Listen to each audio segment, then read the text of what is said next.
Hey guys, tonight we ease ourselves into the frosty hush of a childhood lived under the long Norwegian dusk, where a boy named Roald Amundsen peers out a window and you stand right beside him, your breath misting the glass as though you're actually there.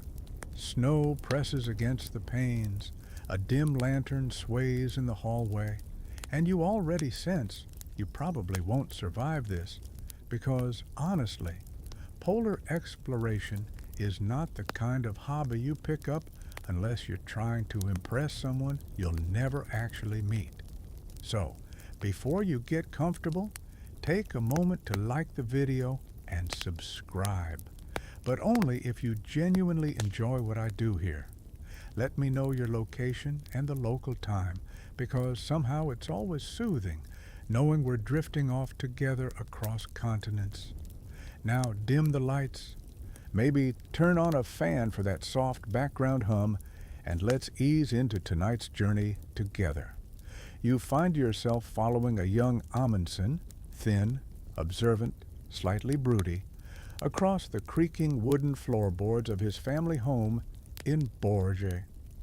You move as he moves, which means you're quietly tiptoeing because his mother is asleep, and he's supposed to be asleep too.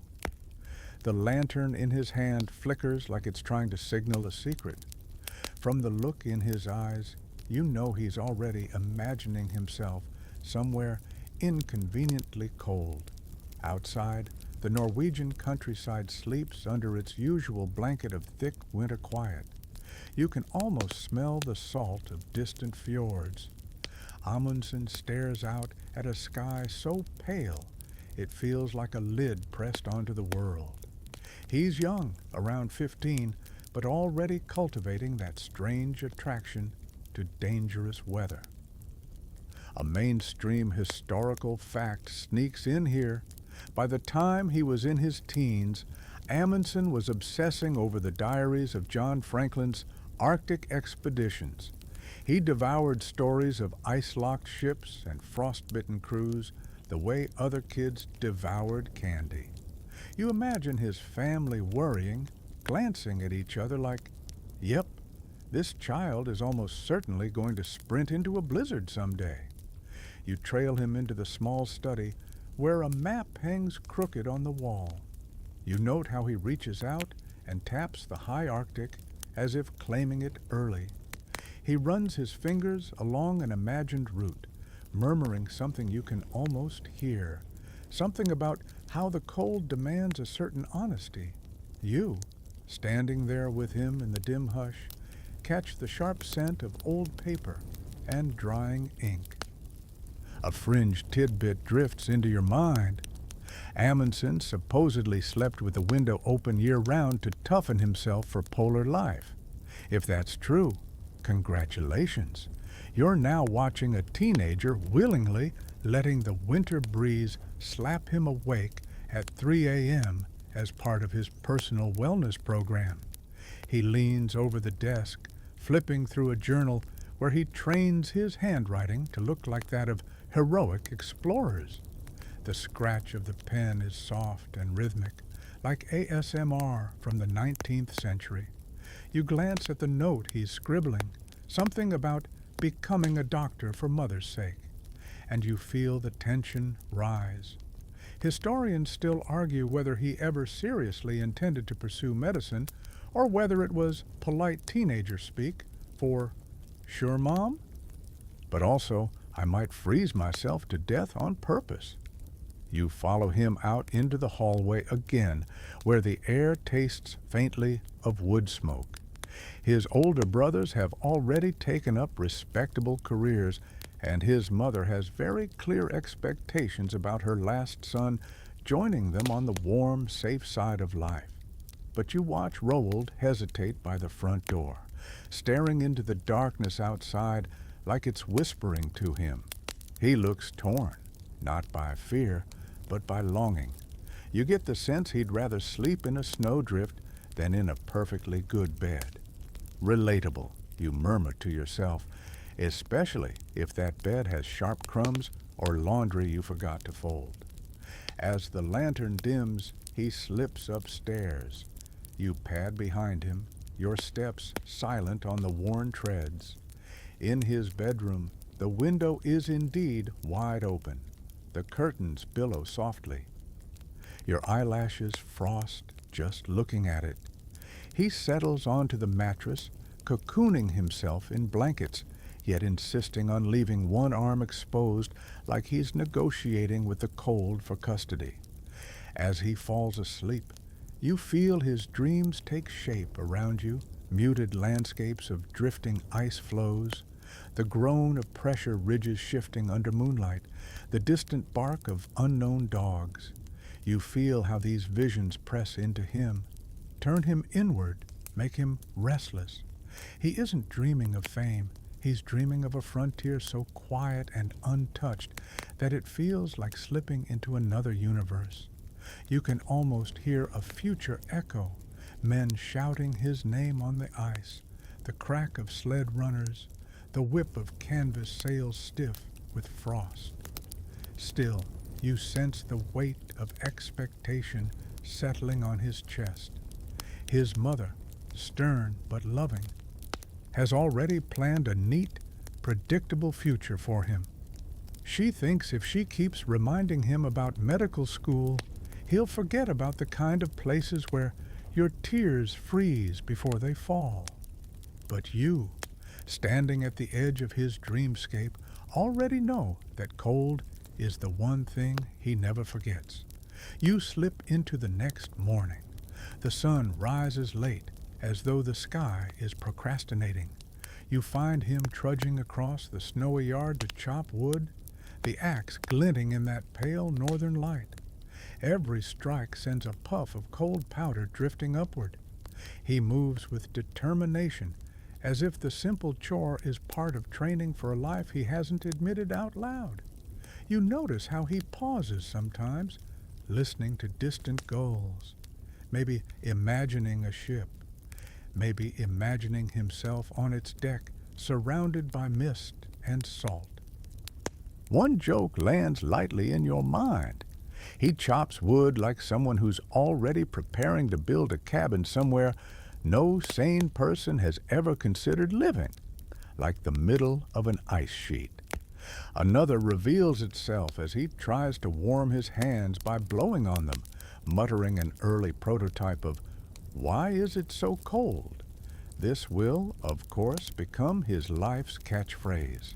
And the third joke shows up when he returns indoors and instantly fogs up his own glasses with his breath, sighs, and mutters the 1890s equivalent of, "Seriously?" Throughout the day, you track him through quiet routines, studying, chores, the silent rituals of small-town life. And yet, every time a shadow crosses the window or a gust sweeps through the yard, he looks up sharply, as though expecting adventure to announce itself by knocking politely. Evening falls again. The stove crackles. The house smells of stew and pine sap. His mother hums while mending clothes. Amundsen sits at the table, flipping through newspaper clippings about polar expeditions, some triumphant, some tragic. You see his eyes linger on accounts of frostbite and starvation. The rational response, obviously, is no thank you, but he leans closer, completely hooked. You watch silently, feeling the strange, unsteady glow of destiny begin to settle around him. You feel how the world outside, icy, remote, brutally indifferent, somehow calls to him like a lullaby. And you breathe out slowly, knowing you're at the edge of the story's long, cold horizon. You follow Amundsen into his late teens, trailing behind him as he trudges toward the stiff gray building where Norway trains its sailors. The air smells of tarred rope, seawater, and the particular kind of damp that sneaks into wool and makes you regret every life choice leading to this moment. You move with him up the steps, feeling that nervous flicker in his chest. He's not here because he wants a safe maritime career. He's here because ships are the only logical way to reach the parts of the map he keeps staring at like forbidden candy. Inside, the hallways echo with boots and clipped voices. You settle into second-person cruising mode. You breathe with him as he takes his place among the other students, most of whom are dreaming of exotic ports or steady wages, not frozen wastelands. You sense him scanning their faces, looking for someone else with the same glint of, I want to be somewhere dangerously cold for no good reason, no luck. Days at sea school fall into a rhythm. You stand beside him on deck as he practices navigation, the compass trembling slightly in his numb fingers. The mainstream historical fact slides in softly. Amundsen studied meticulously, becoming particularly skilled in celestial navigation, a talent that would later keep him alive when compasses sulked or skies refused to cooperate. You picture him hunched over a sextant, brow furrowed, muttering at the sun like, "Don't hide now, coward."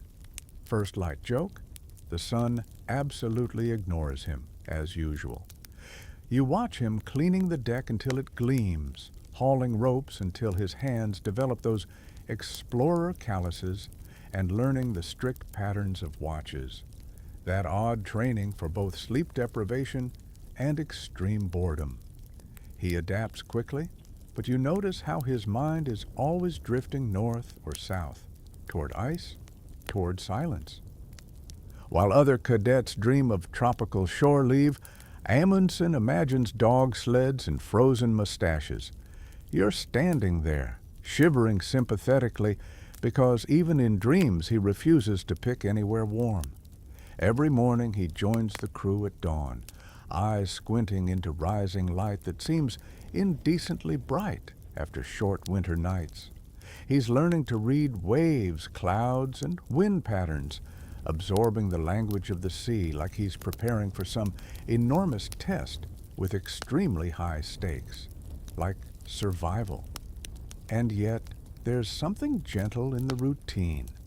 The low murmur of sailors chatting about weather, the slap of waves against the hull, the smell of coffee so strong it might legally count as tar. You settle into this rhythm with him, letting your own breath match the swell. But the curiosity that simmers in him never dims.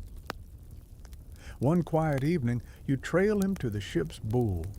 He leans over the rail, studying the horizon as though trying to decode some secret message in the flickering line between water and sky.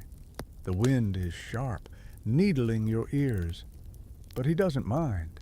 His mind is far from gentle seas. You can almost hear the call of the Arctic, like a low hum just beneath the sound of the waves. A fringe tidbit slides into your ear.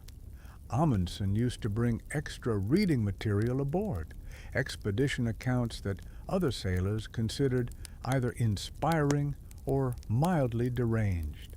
Some wrote home about their mothers. He scribbled notes about ice thickness and dog behavior. You imagine the sailors glancing at him like, "So, what exactly is wrong with you?" Meanwhile, Amundsen hunches over a lantern, annotating a passage about frostbite techniques with the casual enthusiasm of someone studying dessert recipes. Weeks pass. You drift beside him during night watches, those long, eerie hours when the sea becomes a dark sheet of shifting shapes, and every distant light makes you wonder whether the universe is winking at you. You see him standing there, wrapped in his coat, breath drifting into the wind. The cold nips at his ears, but he closes his eyes and listens. The ship creaks, waves sigh. Somewhere, a gull complains dramatically. You take in these quiet sensory details, noticing how they become a kind of hypnosis. During drills, you follow him as he clambers up rigging with the sure-footed awkwardness of someone trying not to look terrified. A second light joke drifts in. He climbs like a man who's absolutely certain he was not built for heights, but is too stubborn to admit it. The instructors shout orders. Ropes slap against masts. You feel your stomach drop as the ship sways, and you cling to nothingness because, well, you're narratively incorporeal, but panicking anyway. Below deck, the quarters smell faintly of damp wood and ambition. Amundsen writes letters to his mother, promising he's studying hard. You sense something unspoken between the lines, the guilt of diverging from her hopes, the worry of disappointing the person who kept pushing him toward medicine. Historians still argue whether he ever sincerely considered that path or simply used it as a polite placeholder while plotting his chilly rebellion. Training cruises take him along the Norwegian coast. You walk beside him on port leave, boots crunching on gravel as he peers at small shops selling maritime gear. He tests ropes, studies compasses, evaluates boots like someone preparing for a long, icy odyssey rather than routine sailing. He tries on a coat, shrugs, mutters, "Not warm enough." You mentally note that nothing short of a full bear pelt would satisfy him at this point. One evening, he watches a senior officer demonstrate advanced navigation techniques under a sky that gradually darkens to indigo. Stars wink into being. The officer's voice is low, steady, proud. Amundsen listens with the hunger of someone who wants not just to learn, but to master. You see him lift the sextant again, measuring angles, calculating positions, mapping imaginary routes toward the poles. You feel his quiet thrill when the numbers align. You follow him onto a training voyage where rough weather catches the ship unexpectedly. The wind howls, the deck tilts, spray slaps your face with icy enthusiasm. Amundsen grips the rail, knuckles white, eyes shining with something disturbingly close to joy. Third light joke. He looks like the only person aboard who views seasickness as a friendly challenge rather than an emergency. Through storms and calm, drills and downtime, you watch him absorb everything. How to handle sails, how to judge ice conditions from afar, how to maintain control even when nature seems to have lost its sense of humor. Every lesson builds toward something he hasn't spoken aloud, but you can feel its shape forming around him like a ghost. When the training finally ends, he steps off the ship with steadier legs, salt-stiffened hair, and a mind sharpened by routines most people find tedious, but he thrives on the discipline. The sea has taught him patience, the art of waiting, the rhythm of calm before storm. He files away each skill like a tool he'll one day need when the ice tries to swallow him whole. You stand beside him as he looks back at the vessel, hands deep in his coat pockets. He seems both grounded and restless. The sea has opened a door for him, not wide, not yet, but enough for a sliver of cold wind to slip through and whisper, "Come find me." He listens, and you know he will. You step with Amundsen onto the deck of a ship that is definitely not designed for comfort, the smell of fish guts politely announcing itself before you even realize you've boarded. His early Arctic voyages aren't glamorous.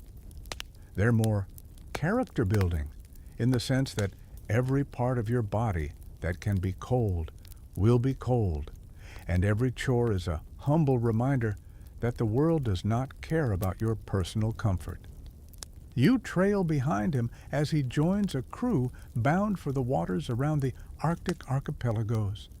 The ship lists slightly, groaning like an old man being asked to stand up too quickly.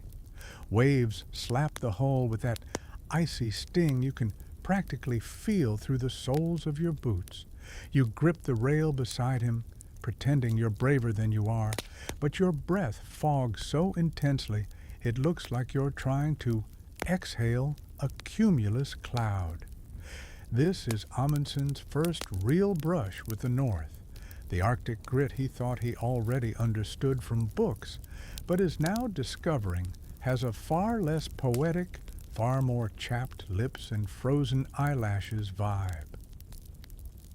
A mainstream historical fact floats in. Before becoming a leader in his own right, he served as first mate on the Belgian Antarctic expedition under Adrien de Gerlache. But before that, he built experience on smaller Arctic ventures like seal hunting ships and training voyages that forced him to learn fast what ice could do to wood, metal, and morale. You stand with him as he helps load provisions, sacks of flour, crates of salted meat that smell like they expired 3 years ago but are still considered premium, bundles of rope, barrels of water, and mysterious boxes that no one opens because they're labeled tools and might actually contain gremlins. The crew moves briskly, joking with the rough, salty humor of people who routinely risk hypothermia. You feel their camaraderie swirl around you, a blend of teasing, yelling, and oddly affectionate complaining. The ship finally pulls away from harbor. You sway with Amundsen as the deck rises and falls, the world narrowing to the endless gray-blue horizon. You hear the gulls fade to silence and feel that eerie shift when the coastline slips behind you and the Arctic begins asserting itself. Not loudly, but with the solemn confidence of a place that has ended many overconfident men. Days blur with chores, scrubbing, hauling, mending torn sails, checking rigging, and learning which ropes are friendly and which ropes will snap back and try to knock your teeth out. You shadow Amundsen during night watch when the sky turns black and the sea gleams like polished obsidian. The cold bites into you with sharp, playful malice. Amundsen pulls his coat tighter, but his eyes shine with something between curiosity and reverence. A fringed tidbit floats into the moment. Some sailors claim that Amundsen had a habit of quietly stepping away from the group to practice breath control and cold tolerance. Just standing there, letting icy wind whip across his face like he was trying to audition for Norway's frostiest man. You picture another sailor nudging his buddy and whispering, "Do you think he's okay?" The buddy replies, "No, definitely not, but he's going to be famous." The ship presses farther north. Ice floes begin drifting past like lazy white giants lounging on the sea. You trail Amundsen to the bow, where he leans out just slightly farther than is wise, eyes narrowed, studying how the ice moves, how it grips, grinds, shifts, and cracks. He's learning the moods of ice the way some people learn the moods of pets. Only, unlike pets, ice doesn't care if you live or die. Kinda rude, really. Historians still argue whether these early voyages hardened his fascination into obsession, or whether he boarded these ships already fully possessed by polar fever. Some say the silence of the Arctic changed him. Others argue he carried that silence with him long before he ever met an iceberg. You stand beside him, listening to that silence now, and you can feel it sinking under your skin like cold ink. One morning, you stumble with him onto the deck just as a gust of snow sweeps sideways across the planks. The sky has turned that metallic white that suggests the weather is thinking about starting drama. The captain bellows orders. Sailors scramble to secure lines. You cling instinctively to Amundsen as the ship begins bucking like a very annoyed seal. He doesn't panic. He dives into action, hauling rope, checking knots, moving with the focused calm of someone who thrives when things become inconvenient. Light joke number 1 appears when a coil of rope slaps across his boots and he mutters something that probably translates to fantastic in the most sarcastic Norwegian possible. Number 2 happens when he watches another sailor slip across the deck and says absolutely nothing, but the look on his face is 100%. Been there, buddy. Number 3 hits when he pulls off a glove to adjust a knot and immediately regrets every decision leading to that moment, whispering a very composed, "Ah." Cold. Storms pass.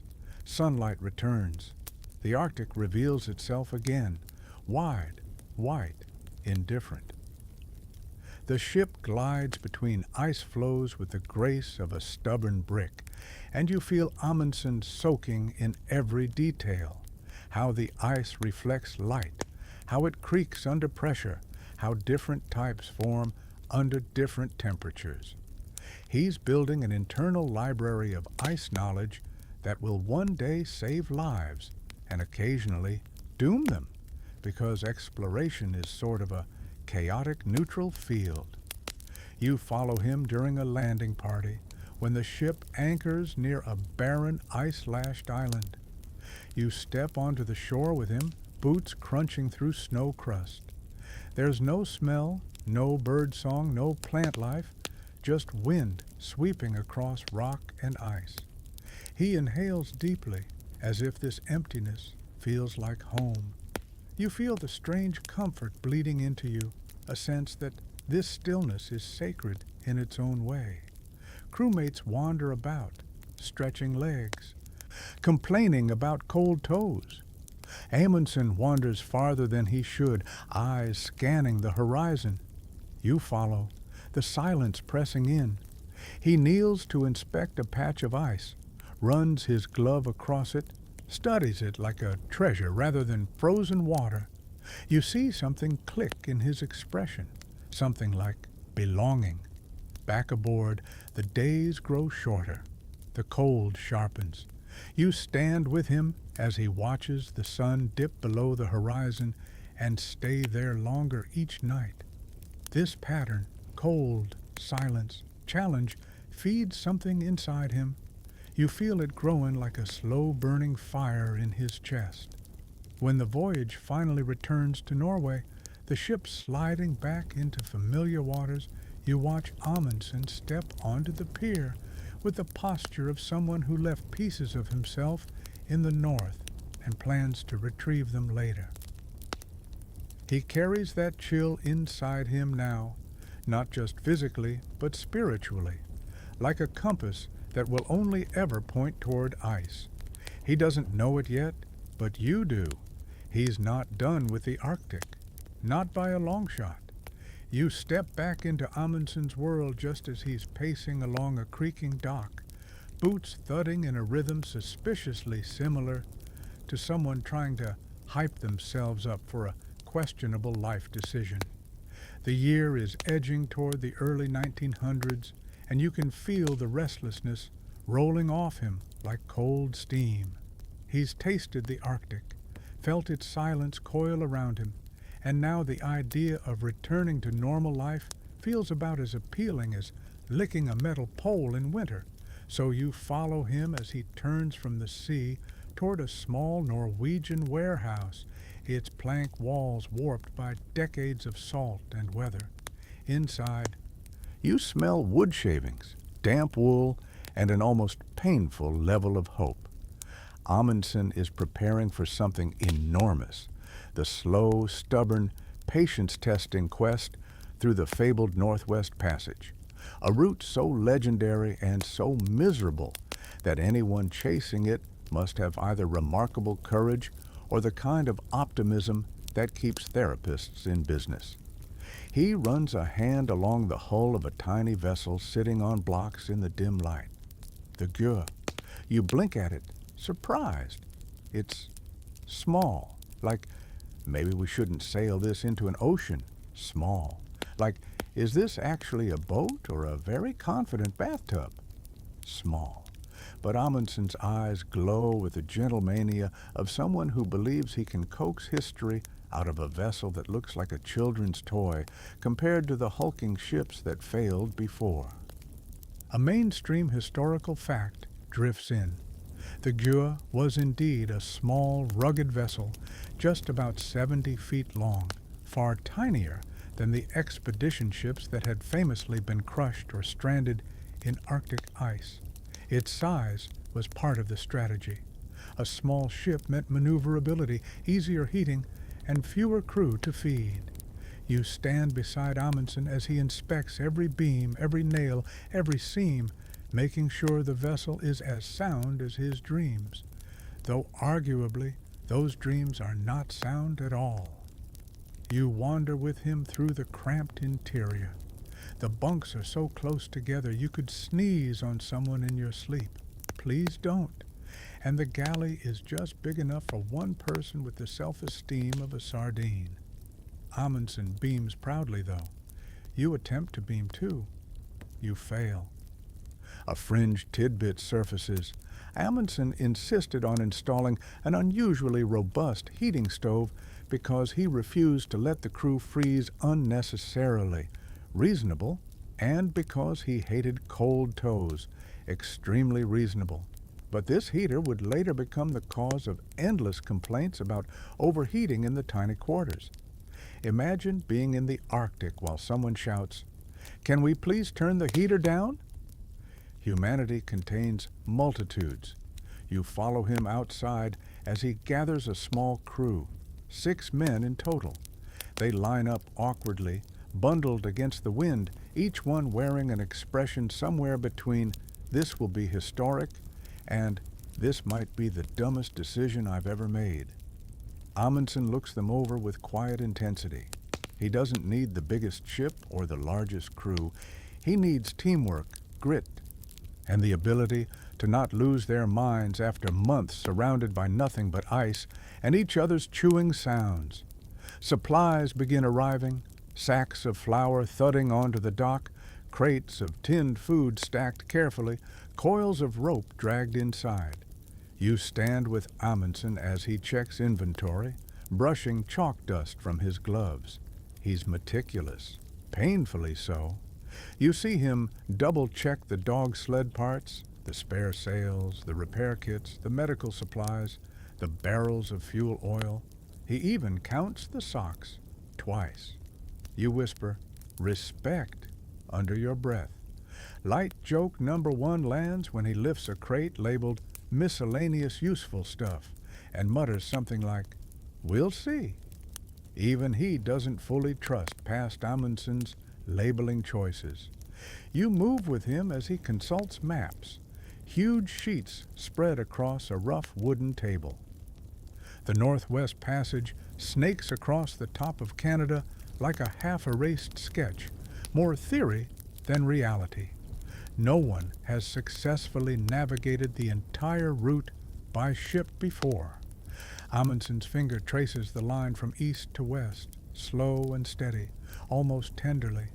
His goal isn't speed, it's completion. He wants to crack the puzzle, piece by icy piece. But there's tension underneath it all. Funding pressures, skeptical officials, rumors that Amundsen doesn't know what he's getting into. Historians still argue whether he deliberately downplayed the risks to secure support, or whether he simply believed risk was an unavoidable ingredient of meaning. You stand beside him as he folds the map carefully, the debate echoing faintly in your mind. At last, departure day arrives. The sky is a crisp northern blue. Crowds gather along the dock, waving hats and scarves. You climb aboard the Gjøa with Amundsen, hearing the creak of the deck beneath your feet. The ropes are cast off. A cheer rises. The sails puff with wind. The ship glides forward with a confidence entirely disproportionate to its size. You stand with him at the stern, watching the familiar coastline shrink. Seabirds wheel overhead. The water darkens to that deep Arctic shade that hints at unknown depths. The air carries a chill even this early in the journey, as if the north is sending a preview. don't get too comfortable. The crew settles into routines quickly. You trail them as they haul sails, cook meals, swab decks, and engage in the kind of bored banter that either builds friendships or starts fistfights. Amundsen carefully avoids fistfights, mostly. When the first icebergs appear on the horizon, gleaming like floating cathedrals, you see the shift in him. His shoulders loosen, his posture straightens. He looks content, as if stepping into the Arctic is like stepping into his own living room minus the furniture and plus several thousand tons of ice. Light joke number 2 rolls in when he immediately insists on taking temperature readings every hour for accuracy, and one crew member whispers, "He likes ice more than he likes us." Nights stretch longer. The stars glitter with uncomfortable clarity.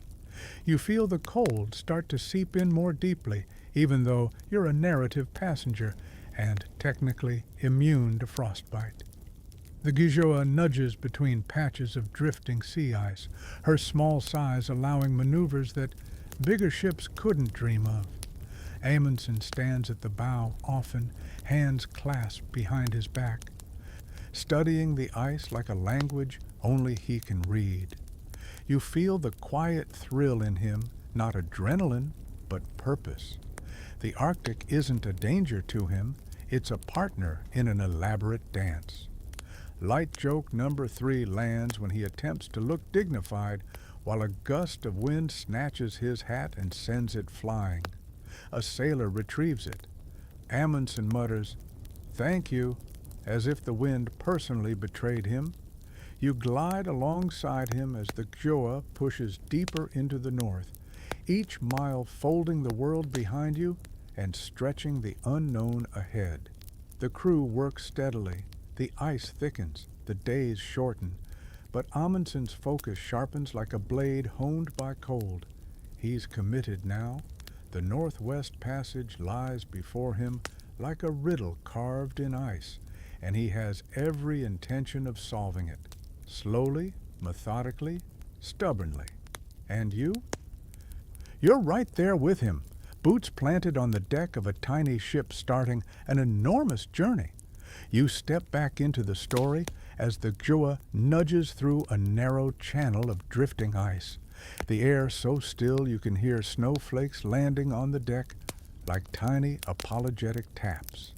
Ahead, low hills rise from King William Island, their dark shapes softened under the weight of late summer snow. Amundsen stands on deck, squinting toward the settlement he's read about but never seen, home to the Netsilik Inuit, people who actually know how to exist in this place without freezing into decorative statues. The anchor drops with a clunk that echoes across the tundra. You feel it settle in your chest, as if announcing not just a pause in the voyage, but a turning point. The plan, if you can even call something this ambitious a plan, isn't just to pass through. Amundsen intends to live here, learn here, survive here by listening instead of assuming he already knows everything. A rarity among explorers, honestly. You follow him as he leads a small landing party ashore. The snow is crisp under your boots, the air so clean it feels like you're inhaling light. Amundsen's breath curls into soft coils. He looks nervous, not afraid, just aware that he's stepping into a world where he isn't the expert. A mainstream historical fact surfaces as you walk. Amundsen and his crew would end up spending 2 full winters with the Netsilik from 1903 to 1905, learning techniques crucial for deep polar survival. These were years that shaped everything about his later expeditions. What he learned here, especially regarding dogs, clothing, and ice navigation, would eventually carry him to the South Pole. As you approach the cluster of Inuit tents, an elder steps forward, watching the newcomers with a calm, measured gaze. The crew shifts awkwardly, but Amundsen steps closer, hands open. posture respectful. You feel the sincerity in him, a willingness to learn rather than impose. That quiet humility disarms the moment, and soon the tension melts like weak spring ice. Over the following days, you watch the bond grow. The Inuit laugh at some of the crew's clumsy mistakes, like when one sailor tries to walk confidently on new snow and immediately sinks up to his waist. Light joke number 1. Amundsen tries to help him out and nearly follows him down like a pair of synchronized snow-fail dancers. Evenings settle into a rhythm of warmth and communal curiosity. You sit beside Amundsen inside a low igloo, listening to the crackle of blubber lamps. The walls glow with soft yellow light, turning the space into a snow cave cathedral. Here, you watch him observe everything, how parkas are sewn with caribou fur facing inward for insulation, how boots are layered to keep moisture from freezing toes, how snow knives are carved, how dogs are trained with a mix of firm commands and playful affection. A fringe tidbit. Amundsen reportedly tried making his own pair of fur mittens using local techniques and ended up sewing 2 left-handed mittens before anyone gently corrected him. He wore them anyway. Pride is fleeting. Warm fingers are forever. You walk with him across the tundra as he learns to drive a dog sled. At first he shouts the wrong commands, tangles the traces, and nearly collides with a snow ridge, twice. The dogs look back at him with deep canine judgment, but he keeps practicing. Day by day, he becomes steadier, faster, more attuned to the rhythm of paw and breath. Watching him improve feels a bit like watching a stubborn goose finally understand how migration works. The Inuit share stories in evenings when the wind sings across the ice. Their voices rise and fall like gentle waves, and you feel yourself drifting with them. Some tales are about hunts and storms, others about spirits in the snow. Amundsen listens, leaning forward, absorbing not just facts, but world view. Historians still argue whether his approach was truly collaborative or whether he simply used the Inuit knowledge pragmatically for his own goals. But here, sitting in the faint glow of a seal oil lamp, you sense genuine admiration in him, respect, even love, for the people teaching him how to move through this world with competence and grace. Winter deepens. Nights stretch like endless corridors. The temperature nosedives until the air feels brittle enough to shatter. You step outside with Amundsen during one of the coldest nights. The northern lights twist overhead in ghostly green ribbons. Snow squeaks like dry styrofoam beneath your feet. Your eyelashes gather frost. The dogs curl into furry mounds, asleep. Everything is silent except the crack of distant ice, shifting like the world stretching in its sleep. Amundsen breathes out a misty sigh. You feel a quiet sense of belonging growing inside him, a realization that survival in the Arctic is not a battle but a partnership with environment and community. Light joke number 2 drifts in when he tests some Inuit-designed snow goggles and immediately walks into the side of the Gua, muttering something dignified like, "Yes, that works." The first winter passes slowly, filled with endless chores, checking sled runners, repairing clothing, hunting for seals with guidance from Netsilik hunters. You accompany Amundsen on one such hunt. The ice groans beneath you. A seal's blowhole puffs faint mist. The elder beside him moves with silent precision. Amundsen mirrors him, learning patience. Real patience. The kind that requires stillness even when your toes are lobbying for immediate retirement. Light joke number 3 arrives when a penguin waddles through your imagination, and you immediately remember this is the Arctic. Wrong pole. You quietly apologize to every zoologist listening. As spring approaches, the crew grows leaner, stronger. Their fur clothing hangs comfortably. Their routines become fluent. You sense a transformation, not just skill, but perspective. The Arctic no longer feels like an enemy. It feels like a teacher. The second winter brings new challenges, deeper cold, longer storms, the weight of monotony. The crew sometimes grows impatient. Arguments spark. Food becomes unimaginably dull. Stew, slightly different stew. You sit with Amundsen as he writes in his journal, carefully noting Inuktitut words, sled techniques, snow structures, star positions. He's building a library inside his head, preparing for journeys no one else yet imagines. Some evenings, he speaks quietly with the Inuit about routes, weather signs, and decisions that cannot be found on any map. They laugh when he mispronounces a word. He laughs too. You sense the bond forming not between explorer and locals, but between people who endure the same cold, breathe the same frozen air, share the same meals.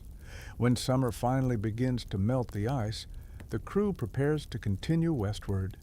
The Inuit gather at the shore to see them off. Dogs bark, children wave. You feel a tightness in Amundsen's chest, a rare ache, because this place has shaped him so profoundly he'll never see the world the same way again. He steps aboard the Gjoa, glances back at the settlement, and whispers a soft goodbye. He's learned how to survive the Arctic. Now he's ready to move through it. You slip back into place on the Gjoa as she creaks and nudges her way through narrow channels of gray-blue water, the hull brushing past lazy sheets of sea ice that bump and clunk like half-awake furniture. The Inuit village fades behind you, and with it the warmth of shared meals, laughter, and fur-lined wisdom.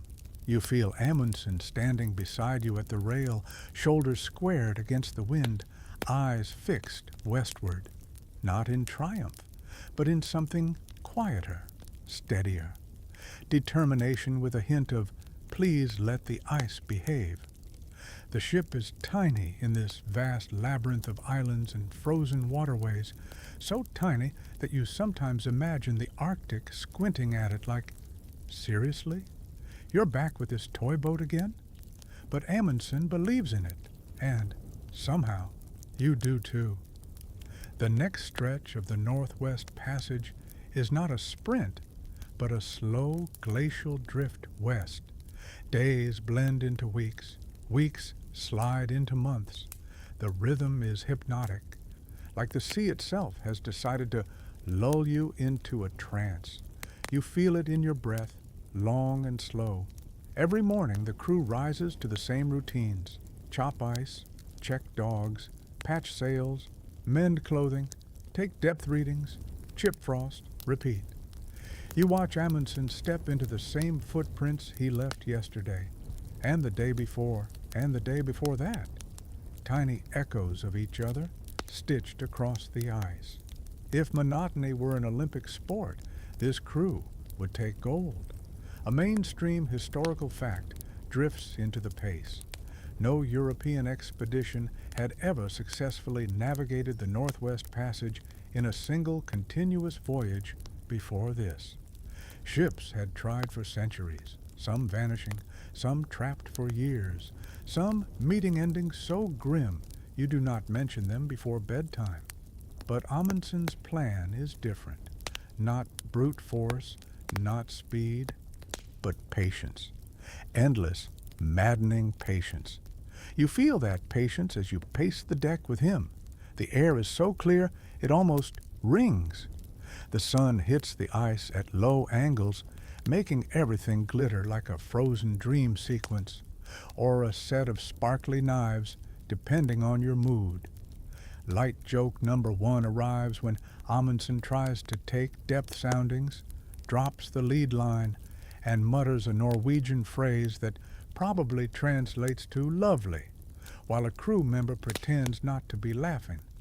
Some days the ice parts in smooth lanes, letting the Gua glide through like she owns the place.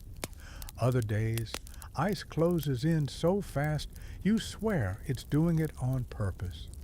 You stand with Amundsen on those days, listening to the ship groan under pressure. The sound isn't loud, but it's the kind of noise that makes your stomach clench. Ice doesn't shout. It whispers threats. You can almost hear Amundsen thinking, "Easy, easy, stay gentle." The ice does not care. Progress slows. Some days you travel only a few miles, some days none at all. You watch frustration creep across the crew, their breath puffing like little clouds of complaint. They long for variety, different scenery, different meals, different smells. You sympathize. If you smell fish stew again, you might commit a maritime crime. Evenings bring faint warmth inside the ship. The stove rattles like an asthmatic dragon. The crew squeezes into the cramped cabin, knees bumping, shoulders touching, voices low. Amundsen writes in his journal, the scratch of his pen as steady as the tick of a heartbeat. Notes on ice thickness, compass deviation, dog condition, route angles. Tiny, obsessive details that will eventually matter. Historians still argue whether his level of meticulous record-keeping bordered on genius or compulsion. But here beside him, you sense purpose in every stroke of ink. And then, the universe gifts you the worst kind of surprise. A storm builds. You feel it first as a prickling in the air, like the sky inhaling sharply. Wind howls across the ice, filling your ears with the sound of 1,000 angry kettles. Snow flings itself sideways, obliterating the horizon. The Gjoa shudders, ropes snapping taut, sails straining like panicked wings. The crew scrambles. You scramble with them, even though you can technically float above the chaos, because narrative immersion is powerful, and also you are emotionally invested. Snow slaps your face with gleeful enthusiasm. You help Amundsen secure the dogs below deck. They bark, tails wagging, absolutely delighted by this fun weather. Humans, terrified. Dogs, best storm ever. Light joke. Number 2 lands when Amundsen gets smacked in the face by a wind-tossed mitten and says extremely politely, "Could someone, thank you, close that hatch, please?" The storm hammers on.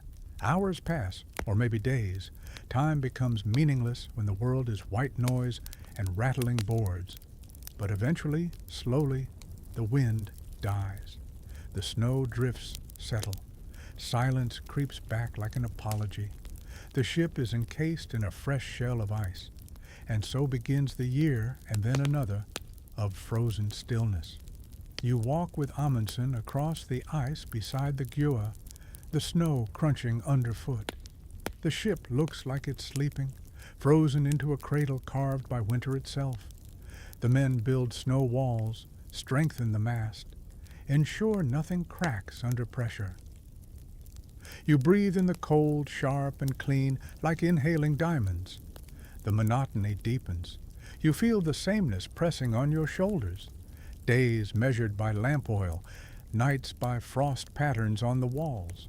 But there are small joys. Dogs thumping their tails, a pot of stew that tastes slightly less terrible than usual. A story told around the stove that makes everyone laugh until their ribs hurt. A fringe tidbit surfaces during one of these evenings. According to later accounts, the crew sometimes entertained themselves by hosting impromptu Arctic fashion competitions, trying to outdo each other with the most dramatic fur silhouettes. One man strutted around in a coat so oversized he looked like a disgruntled yak. Morale matters.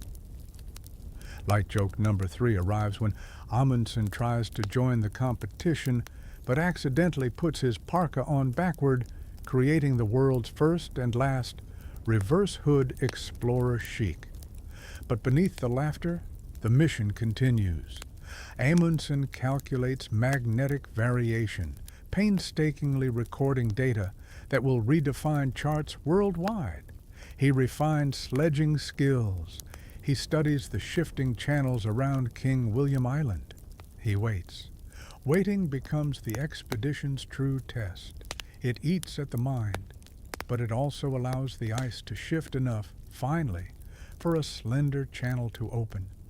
When the thaw comes, it feels like the world tilting open. The ice cracks with distant booms, deep, resonant, thrilling. Water appears like dark ink bleeding through white parchment. Amundsen calls the crew to prepare. You stand beside him as the Gjoa breaks free inch by inch from her icy cradle. The ship groans, but she moves. Westward, always westward. Dogtails wag, crew voices rise. The cold wind brushes your coat like a benediction. The passage, slow, stubborn, impossible, finally begins to yield. You drift with them, knowing now that patience, not bravado, is the heart of discovery. You step back onto the deck of the Gjoa just as she glides into slightly broader water, the kind that makes you sigh with relief, even though the temperature is still aggressively, why do humans live like this? The ice around you has loosened enough that the ship can make steady progress, and the world stretches west in a wide, pale ribbon. The Northwest Passage lies almost complete behind Amundsen now, threaded slowly, patiently, obsessively over years, and yet you feel him leaning forward, mind already drifting towards some horizon far beyond this cold maze. The air tastes sharp and metallic as you inhale. The ship rocks gently. Snow squeaks under your boots. You glance at Amundsen, who is gripping the railing in that way he has. Knuckles white, jaw set, gaze intense, as if the entire ocean might abruptly reveal a new mystery if he stares hard enough. A mainstream historical fact floats into place. By 1906, Amundsen would become the first explorer to successfully navigate the entire Northwest Passage. Not quickly, not easily, but completely. You feel the weight of that unfolding triumph now, a slow burn rather than a dramatic fireworks moment. That's his style. Victory earned by grit and months of doing the same chores over and over until monotony becomes muscle memory. Still, something inside him is shifting. You sense it first when he steps away from the rail to check the compass. Instead of smiling at the needle's swing, he frowns slightly. Not unhappily, more like he's noticed something off stage calling his attention. He pockets the instrument and looks south. Not literally south, there's ice in that direction too, but metaphorically south toward a place he hasn't admitted to himself yet. But you feel it. You remember the journals he studied as a teenager, the ones about Franklin, about Scott, about the vast blank expanse at the bottom of the globe, unconquered, untouched, unvisited. The South Pole, a shimmering dot of possibility. And you feel it now, the idea reaching up from his memory like a hand tugging his sleeve. He's not done, not even close. The Gjoa creeps westward. The wind sighs across the deck. The men chatter quietly about home, about warm beds and food that doesn't smell like fermented sea life, about seeing family again. You can feel their longing. But Amundsen, no. His mind is restless. His thoughts drift like the ice around you. Light joke number 1 slides in when he tries to join a conversation about warm meals after we're done, and the crew just stares at him because he immediately suggests drying meat for future expeditions instead of, enjoying life for 5 minutes. As the days pass, the air warms slightly, meaning it's now just freezing instead of, why does my soul hurt? You tread with him onto the ice during short stops to take magnetic readings. Amundsen kneeling with instruments, jotting notes, measuring angles. He checks and rechecks, brow furrowed in concentration. This data will eventually become globally significant, but right now it's just numbers drifting across the page, numbers he clings to for purpose. Historians still argue whether this scientific work was his true motivation for the passage or whether it became a respectable excuse for the journey he was always destined to take. But watching him here, bent over cold instruments, you see the truth. For Amundsen, science and ambition were tangled like rigging lines. You couldn't pull one without the other tightening too. You feel his pulse quicken whenever conversation turns to the wider world, to other explorers, to other unknowns, to the races forming quietly in rumor and newspaper columns. Names like Shackleton, Scott, Peary, men who, like him, are restless creatures sniffing toward the remaining blanks on the map. One evening, he sits beside the galley stove, the dim flame flickering across his features. He holds a mug of something that claims to be coffee but smells like wet socks. You lean against the bulkhead with him. He stares into the steam, distant. South, he murmurs once. You nearly drop your imaginary mug. The words slip out so softly you can't be sure anyone else heard. But you did, and it's enough. The idea is hatched. Light joke number 2 floats in as you imagine a tiny cartoon penguin appearing beside him, handing him a brochure for the South Pole. Ask your doctor if freezing to death is right for you. You gently shove the penguin out of the narrative.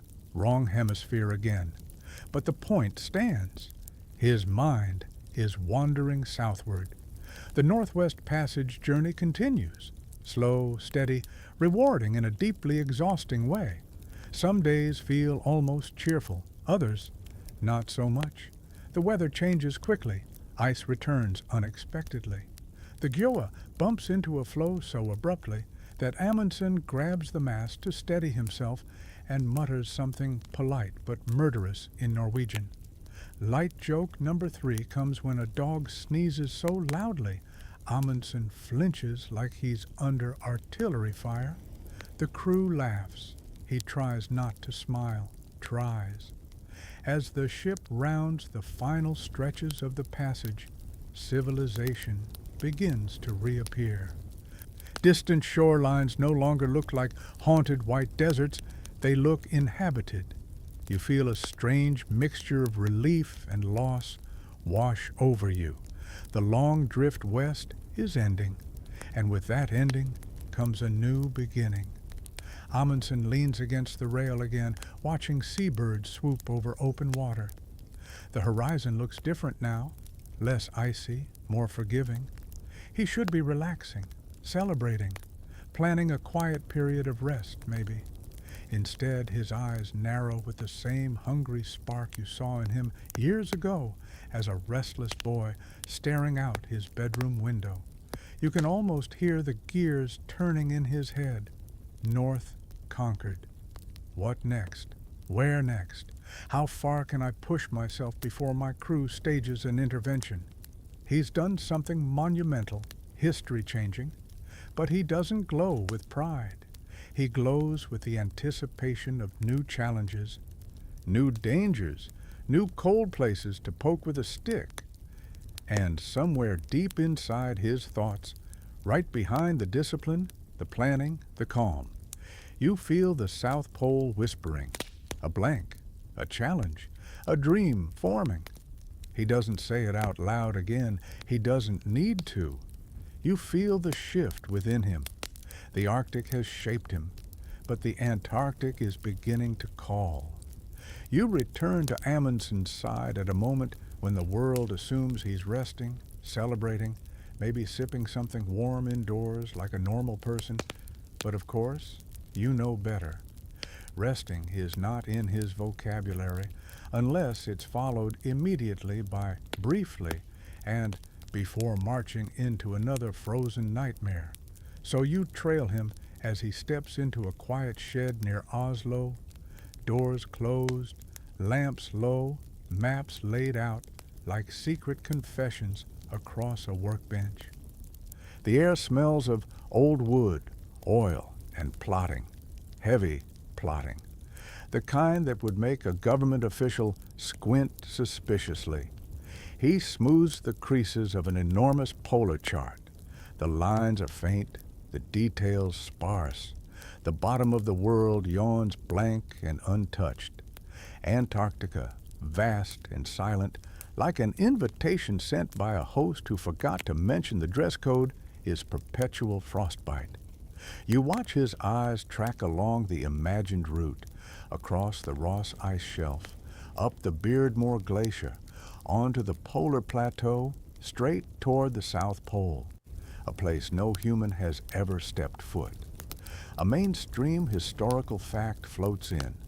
Amundsen originally announced a plan to drift across the Arctic Ocean in the ship Fram, following the logic pioneered by Fridtjof Nansen. That's what everyone expected him to pursue.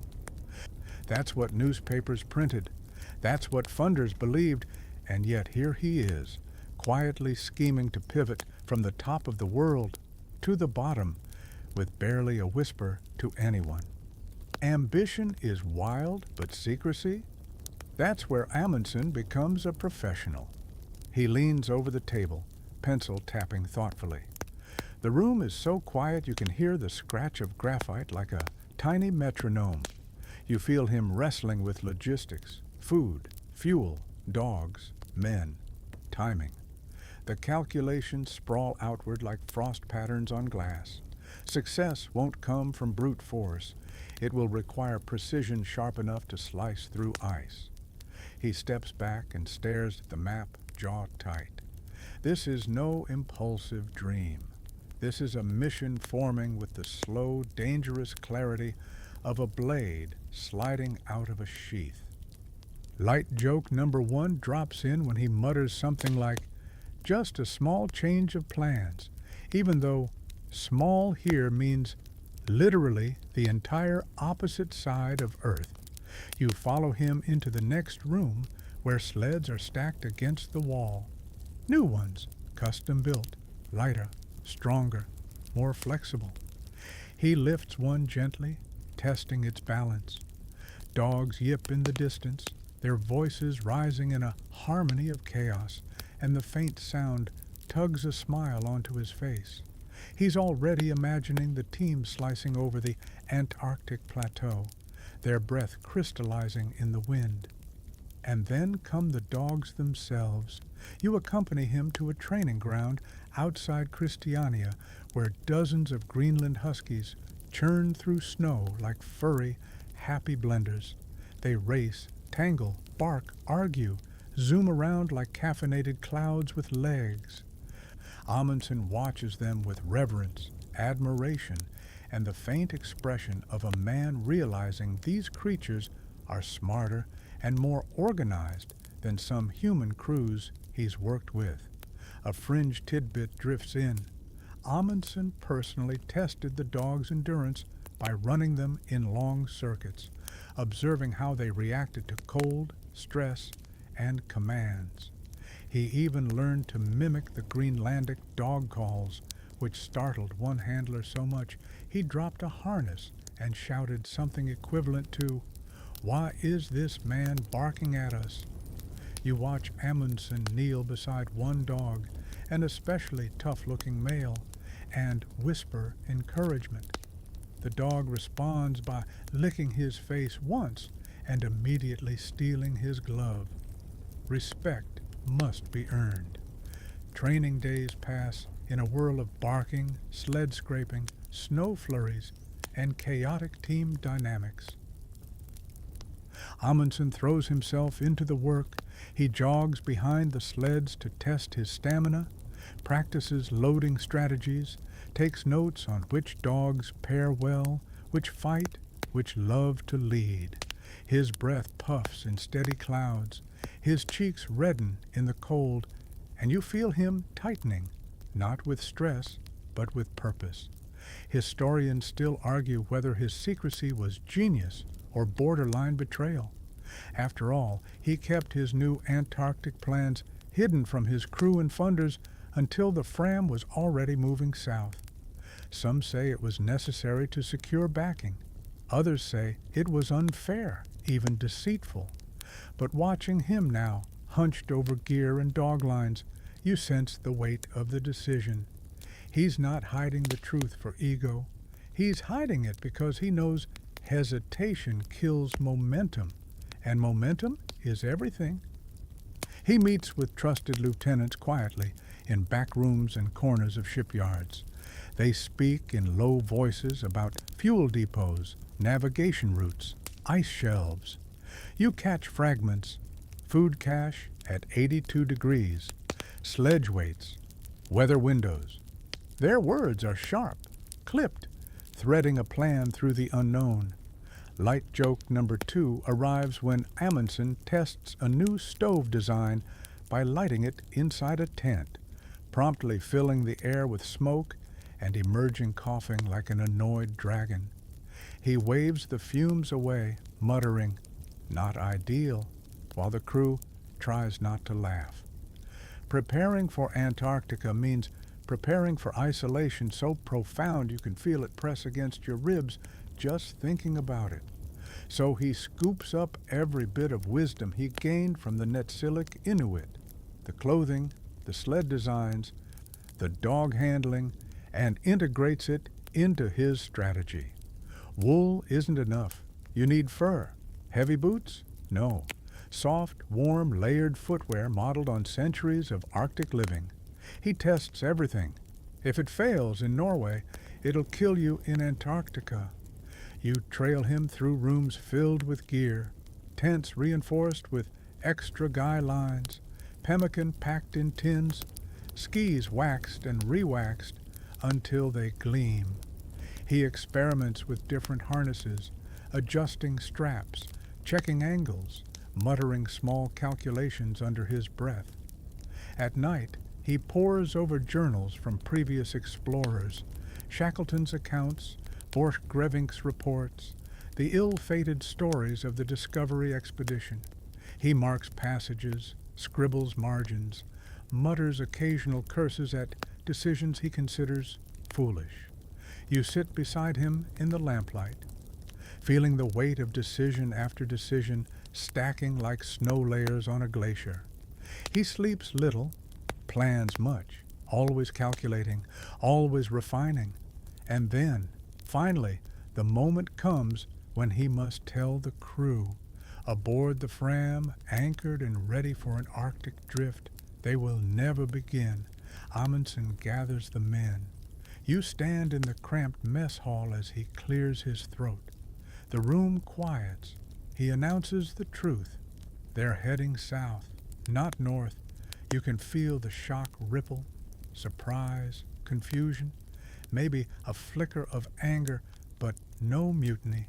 Because these men know him, they trust him, and his eyes carry the bright, burning certainty of someone who sees a path forward others cannot yet imagine. Light joke number 3 glides in when one sailor sighs, "Well, at least penguins don't bite as hard as polar bears." The room laughs. Tension breaks. With secrecy shattered and direction set, the preparations intensify. Every crate is inspected, every sled tested, every dog fed and brushed and trained again. You feel the hum of energy filling the ship, not chaotic, not anxious, but focused. The Fram is no longer a vessel of drifting. She is a spear pointed at the heart of the most remote place on Earth. And Amundsen, he is ready, quietly, fiercely, absolutely ready. The ice of the North built him. but the ice of the south is calling his name now, loud enough that you can feel it vibrating under your feet. You settle back into the creaking belly of the Fram just as she pushes southward, the water darkening beneath her like ink pooled at the bottom of the world. The wind hums in the rigging, low and constant, and you can feel the crew adjusting to the new reality Amundsen revealed. No gentle drift over the Arctic Ocean, no relatively predictable scheme following another man's theory. Instead, they are racing toward the South Pole, plunging into territory no one fully understands.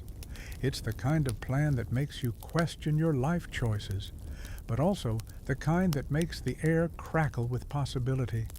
You follow Amundsen as he moves across the deck, boots tapping out a rhythm of purpose. He checks the sails, checks the dogs, checks the gear, checks everything except maybe his own pulse, because you're pretty sure it's beating faster than he's letting on. There's excitement in him, and pressure. A quiet awareness that he's not alone in wanting to reach the pole. Somewhere across the globe, Robert Falcon Scott is preparing his own assault on the same geographic prize. 2 men, 2 visions, 2 philosophies, and 1 frozen bullseye at the bottom of Earth. A mainstream historical fact slips into the wind. By the time Amundsen finally revealed his true destination, Scott's Terra Nova expedition was already underway. The race was inevitable before anyone named it a race. You can sense that tension thrumming under every plank of the Fram. The ship pushes south, days stretching into long, wavering strips of cold sunlight. The men settle into routines again. Watch shifts, meals, dog feeding, gear repair. But this time, everything feels sharper. They're not drifting, they're advancing. You pace with them, feeling the strain and thrill meshing into a single steady pulse. Amundsen stands at the bow, often scanning the horizon. Icebergs loom like drifting cathedrals, massive, silent, indifferent. You watch him study them as if they were puzzles, his breath forming pale ghosts in the air. You sense his mind running through worst-case scenarios like a polite checklist. Pack ice, storms, crushed hulls, dog injuries, scurvy, frostbite, mutiny. And then there's the unspoken fear, arriving too late. Light joke number 1 breezes through when he tries to measure the distance to an iceberg, misjudges completely, and mutters, "It's big," as if that contributes meaningfully to the conversation. The temperature drops day after day until the deck becomes a sheet of cold that seeps through your boots, your bones, your soul. You trail Amundsen as he checks the dogs, their fur crusted with frost, their tails wagging anyway, because dogs are built of optimism and chaos. They're lean, powerful creatures, each one a vital engine for the journey ahead. He leans over the rail one morning, watching them tug and wrestle with one another on the icy surface. You feel an ache of affection in him, an understanding that these animals will carry him farther than any human strength can. He whispers something to one of the lead dogs, and the dog responds by tackling another dog. Respect must be earned. Light joke number 2 arrives when a dog steals one of his mittens and sprints across the deck with the proud swagger of a creature who's just unlocked a new level of mischief. Days blend into each other. You study charts with him in the cramped cabin, fingers tracing coastlines and imagined routes across the Ross ice shelf. Amundsen marks possible depot locations, carefully spaced to support the final dash to the pole. Every detail is a calculation: how many dogs to run, how many to cull, a grim necessity the dogs don't know yet, how much food to carry, how much time they have before Antarctic summer collapses. Historians still argue whether Amundsen's planning was genius-level foresight or borderline obsession. Watching him scribble numbers in the dim, swaying lamplight, you suspect it's both. His precision is relentless, but it's also the only reason the journey has a chance of succeeding. As the Fram reaches the edge of the pack ice, you feel the ship slow, pressing into a world where the ocean thickens into floating continents. The hull groans. Ice cracks beneath you. The ship wriggles through channels barely wider than her beam, like a cautious animal sniffing its way through unfamiliar terrain. You're out on deck with Amundsen when the ice finally opens enough to reveal the sweeping white expanse of the Ross ice shelf. Sunlight glitters across its surface in a blinding, shimmering wash of brightness. It looks peaceful from a distance, gentle, serene, inviting. But you know better. This place eats men. This place swallows dreams whole. The Fram anchors in the Bay of Whales, Amundsen's chosen base. You climb down with him onto the ice, boots thudding against a surface that feels part rock, part cloud. The cold hits immediately, a deep, slicing cold that bypasses clothing and aims directly for your bones. The men unload supplies, dogs bark, sleds scrape. The crew moves quickly, almost frantically, as if they sense the clock ticking. They build Framheim, Framholm, a cluster of huts carved partly into snowbanks, partly built with wood hauled from the ship. Amundsen helps lift beams, his breath pumping out in foggy bursts. Snow stings your cheeks. Frost clings to eyebrows. The entire world seems to hum with a single message: hurry, hurry, hurry. Light joke number 3 surfaces as Amundsen tries to hammer a peg into the frozen ground and gets absolutely nowhere. He stares at the ice, mutters, "Unreasonable?" and goes to fetch a drill. The dogs settle into snow kennels. Supplies are organized into absurdly neat rows. Amundsen posts schedules for depot-laying journeys, crucial preliminary trips that will determine whether the polar dash succeeds or ends in disaster. You join him on the first depot-laying run. The dogs lunge forward, sled runners whispering across ice. The horizon is a perfect, featureless line, white meeting white beneath a sky so blue it feels painted. The cold punches your lungs. The dog's breath streams behind them like ribbons. The men unload food, fuel, and equipment at strategic intervals, marking each depot with a black flag planted in the endless snow. These markers form a breadcrumb trail, one they must follow precisely on the return from the pole. Each trip is brutal. The cold intensifies. Wind claws at your face. Some days, visibility drops to nothing. The men's eyelashes freeze. Dogs snarl at each other. Sleds tip into hidden crevasses. You help right them, your hands numb even through thick mittens. But Amundsen remains steady, focused, almost serene. His planning is working. The depots stretch southward like steps carved into a giant staircase, each one a promise of survival. Evening after evening, back at Framheim, you sit with him in the dim golden warmth of the hut. The stove crackles, dogs howl in the distance.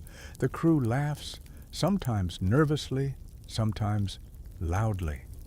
Amundsen studies maps again, refining the final approach. His mind ticks like a metronome of determination. The race is tightening. The route is forming. The pole is no longer an idea. It's a destination. And you can feel it now, under your feet, in your breath, in the cold whisper sneaking through the hut's timber walls. The dash south is coming. You step outside Framheim with Amundsen just as the sun casts a pale gold glow across the Ross ice shelf, a light so thin it feels like it might snap if the wind breathes too hard. The southward route unfurls before you, flat, white, unforgiving. Behind you, the small cluster of huts sits half buried in snow like a row of determined little mushrooms trying their best. The crew gathers near the sledges. Dogs bark, yip, and shake frost from their whiskers, their excitement vibrating through the air like static. Today isn't just another depot run. Today is the assault on the plateau. Amundsen stands at the front, calm but wired with purpose. You feel his breath, slow and steady, fogging into the morning air. His eyes sweep over the men, Hansen, Bjaland, Hassel, Wisting, each one hardened by months of preparation and the quiet knowledge that everything up to now has been rehearsal. This is the real march, the one aimed straight at the pole. A mainstream historical fact drifts into place. Amundsen's final polar party consisted of 5 men and a carefully selected team of dogs, pared down from the original complement to maximize efficiency. Every piece of gear, every dog, every ounce of food has been chosen with almost obsessive precision. You can feel those decisions hanging in the cold air around you like invisible scaffolding. The sledges creak as the men give them a final check. Leather straps get tightened, skis get waxed. Dogs get lined up in pairs, their paws dancing lightly on the snow. You stand close enough to feel the vibration of energy radiating off the animals. They know they're running toward something big, even if they think the big thing is just more snow. Light joke number 1 breezes through when Bjaland adjusts his goggles and immediately fogs them up with his breath, muttering something that probably translates to perfect. Exactly what I needed. And then Amundsen gives the quiet command, ha! The dogs launch forward, the sledges jerk, the snow hisses beneath runners, your heart thumps in your chest. You're moving, really moving, into the vastness of the Antarctic interior. The route begins gently enough, the landscape eerily flat. The horizon looks like an endless chalk line, unbroken and eerily perfect. You glide beside Amundsen, feeling the rhythm of skis, long, smooth, steady strokes. The cold stings your cheeks, but the exertion warms your chest. Your breath settles into a hypnotic pattern. Hours pass. The wind picks up, brushing low waves of snow across the surface in swirling ghosts. Amundsen stops occasionally to check bearings, his instruments glittering faintly in the pale light. His hands move quickly, too quickly for the cold, but his expression remains serene. He trusts his calculations, and the men trust him. Historians still argue whether Amundsen's absolute confidence was strategic leadership or quietly reckless arrogance. Here beside him, you realize it's something else entirely. Clarity. He knows what must be done. Full stop. The terrain eventually shifts. Small undulations appear, then larger ones. You feel the snow beneath your feet grow patchier, the ground harder. The dogs slow slightly, their claws skittering. Ahead rises the edge of the Queen Maud Mountains, vast, crisp, jagged peaks stabbing upward like frozen shark teeth. They are beautiful in that this will definitely kill you sort of way. The Beardmore Glacier lies beyond them, a monstrous river of ancient ice that Scott is also hoping to ascend.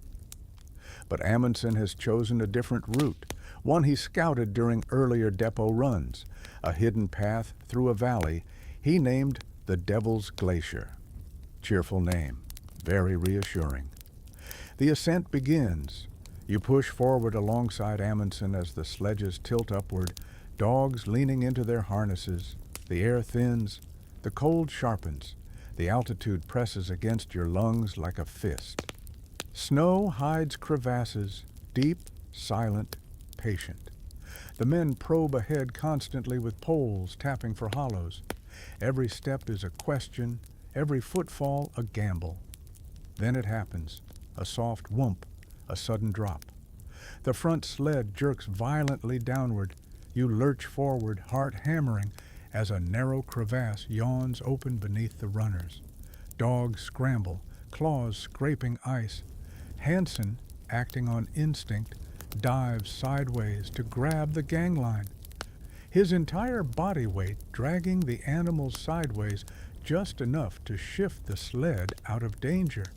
Light joke number 2 drifts in as Bjaland mutters, "Perfect spot for a picnic," while staring into the bottomless blue abyss like it insulted his family. Amundsen kneels beside the crack, breathing hard.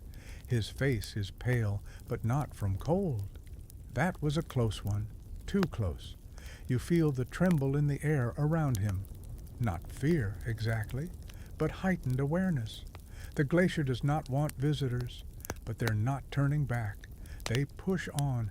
For days you climb steadily upward. The world shrinks to snow, ice, sky, breath. Nothing else exists. The dogs grow leaner, their breath misting in frantic bursts. Some falter. Hard decisions are made. Amundsen and the men reduce the teams, sparing the strongest. Using the meat to sustain the rest, a strategy learned from the Inuit. Harsh, but essential.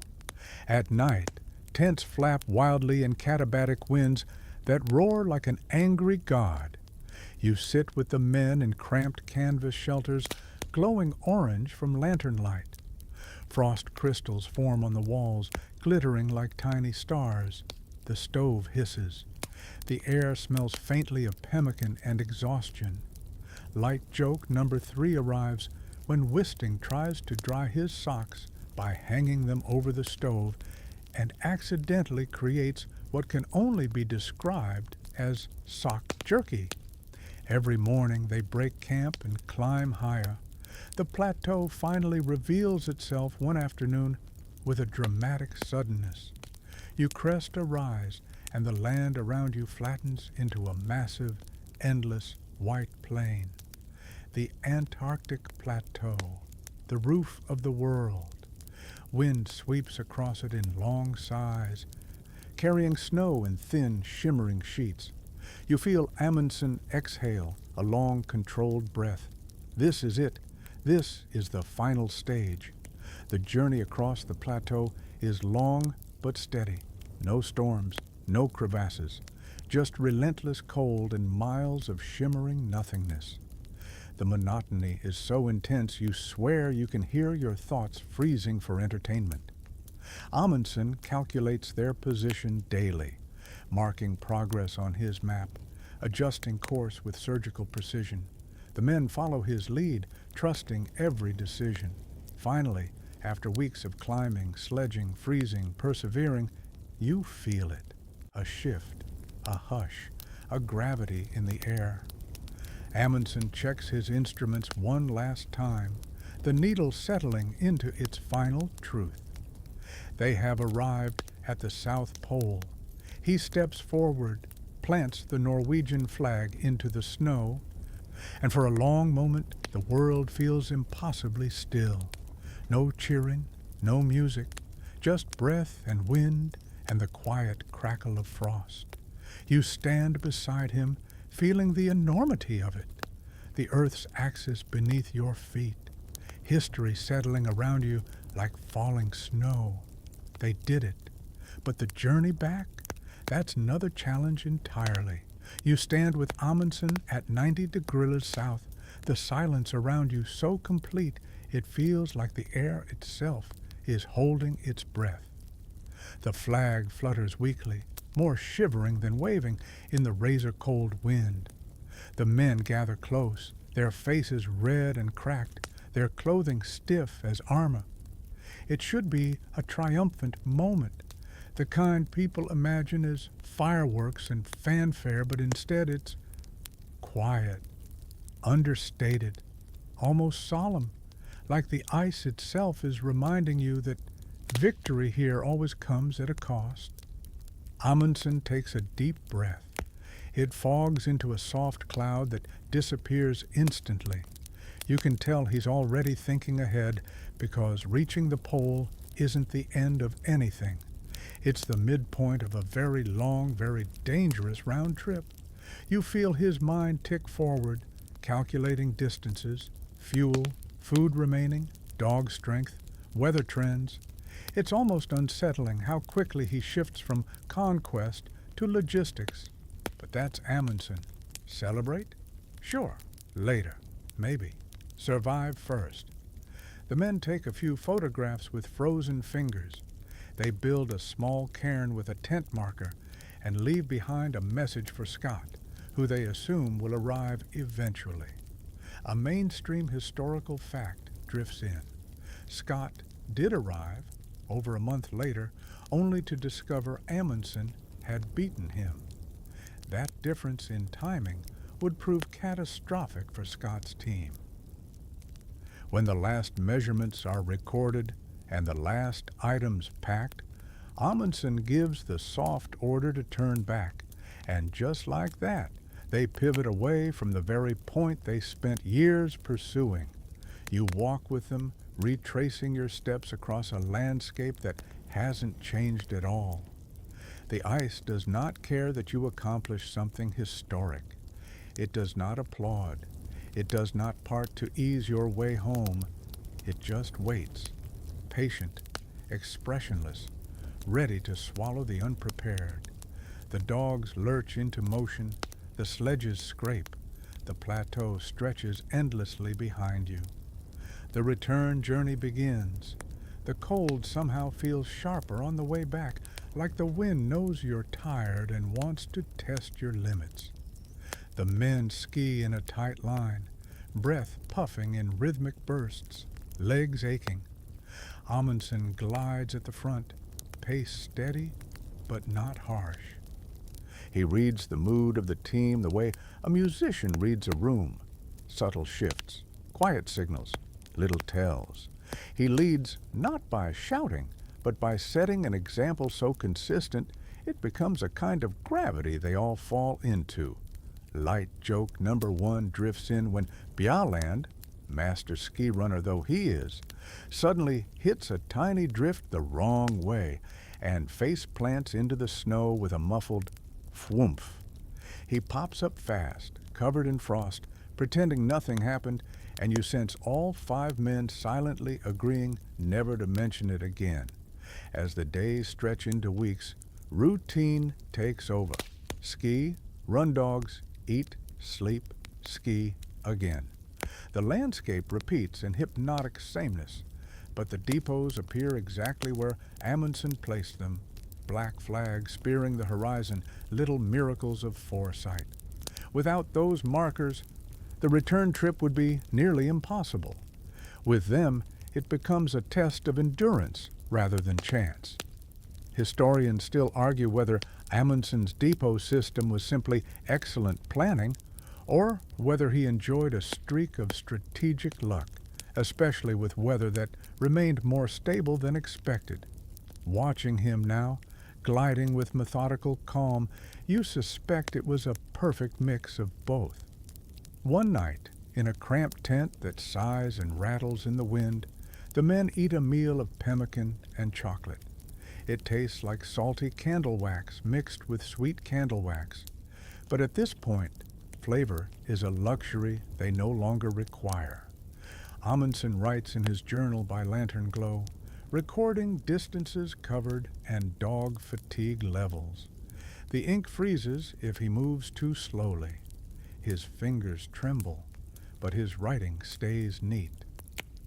A fringe tidbit emerges. Amundsen apparently rationed tiny amounts of powdered milk for the return journey, claiming it boosted morale, even though most of the men swore it tasted exactly like sadness dust. You watch them sip it anyway. Anything warm is worth drinking. Morning brings brutal cold again. The ascent back onto the glacier is easier going downhill, but steep drops and hidden crevasses lurk beneath deceptive snow bridges.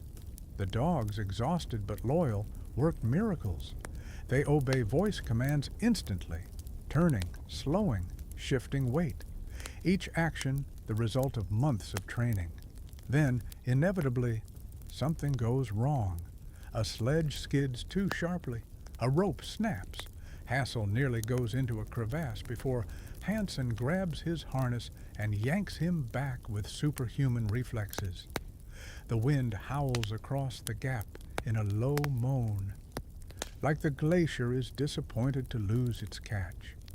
Light joke number 2 arrives courtesy of Amundsen, who gently mutters, "Let's not do that again," in the calm tone of a man asking someone not to overcook dinner rather than narrowly avoid death. The descent continues. You feel the altitude drop little by little, the air thickening, the cold softening from murderous to merely aggressive. The men's cheeks regain a hint of color. The dogs run with more confidence. The glacier gives way to the softer rolls of the shelf. One evening, as the sun dips low, the men pause. They stand in a line, quiet, listening to the dogs panting and the snow shifting under the wind. There's a collective awareness in the air, a shared thought they don't say aloud.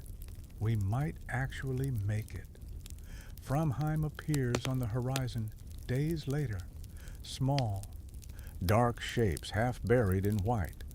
Smoke curls weakly from a vent pipe. The moment the men see it, the tension in their shoulders melts so suddenly you feel it like a physical warmth. They have made it back, safely, every man alive. The crew at the base rushes out to greet them, cheering, hugging, thumping backs. Dogs bark in joyous chaos. The men drop their sledges and collapse into snowbanks, laughing breathlessly. Even Amundsen lets himself smile, a real one, soft and tired and utterly triumphant. Light joke number 3 slips in when Wisting attempts to walk heroically toward the hut and immediately trips over a snowdrift, landing face first. He lifts a thumb from the snow. I meant to do that. Inside Framheim, the stove roars. The cabin glows warm amber. The explorers eat, thaw, breathe. Amundsen sits quietly for a long time, absorbing the moment. You sense relief, pride, and something else, an odd, private calm. He did it. They did it. First to the pole. First back alive. But success casts long shadows, and the world waiting beyond the ice isn't as simple as victory and celebration. Soon enough, fame, doubt, rivalry, and restlessness will start pulling him again, even as you feel him wanting, just for a heartbeat, to let this warmth last. You step back into Amundsen's world, not on the ice, not amid dogs and wind and glittering emptiness, but in the far more chaotic landscape of civilization. Framheim fades behind you like a dream, quiet, white, pure. Now you find yourself on the deck of a steamer bound for warmer latitudes, the air thick with salt and something more unsettling, expectation. The men who left Norway unknown now return as champions of one of the greatest geographic prizes in human history. It should feel triumphant, but as you stand beside Amundsen, the hum of the ship and the chatter of passengers feel off, too loud, too crowded, too full of people who believe they understand what he's done. News spreads quickly. Telegraph lines crackle with the announcement, Amundsen has reached the South Pole. By the time you step onto European soil with him, crowds are waiting like he's some frostbitten celebrity. Band music blares, flags wave, reporters swarm, and you, stuck at his shoulder, feel the peculiar shift. A man who thrives in silence now thrust into a world that refuses to stop talking. A mainstream historical fact slots into the scene. When Amundsen announced his victory, much of Great Britain was already emotionally invested in Robert Falcon Scott's attempt. Scott represented empire, duty, noble hardship. Amundsen represented, well, success. And sometimes success is suspicious. You feel the sting of that tension spreading across newspapers, editorials, polite society parties, where champagne bubbles with just a hint of resentment. People ask him questions. So many questions. How did you beat Scott? Did you know he was coming? Was it fair? What did the pole look like?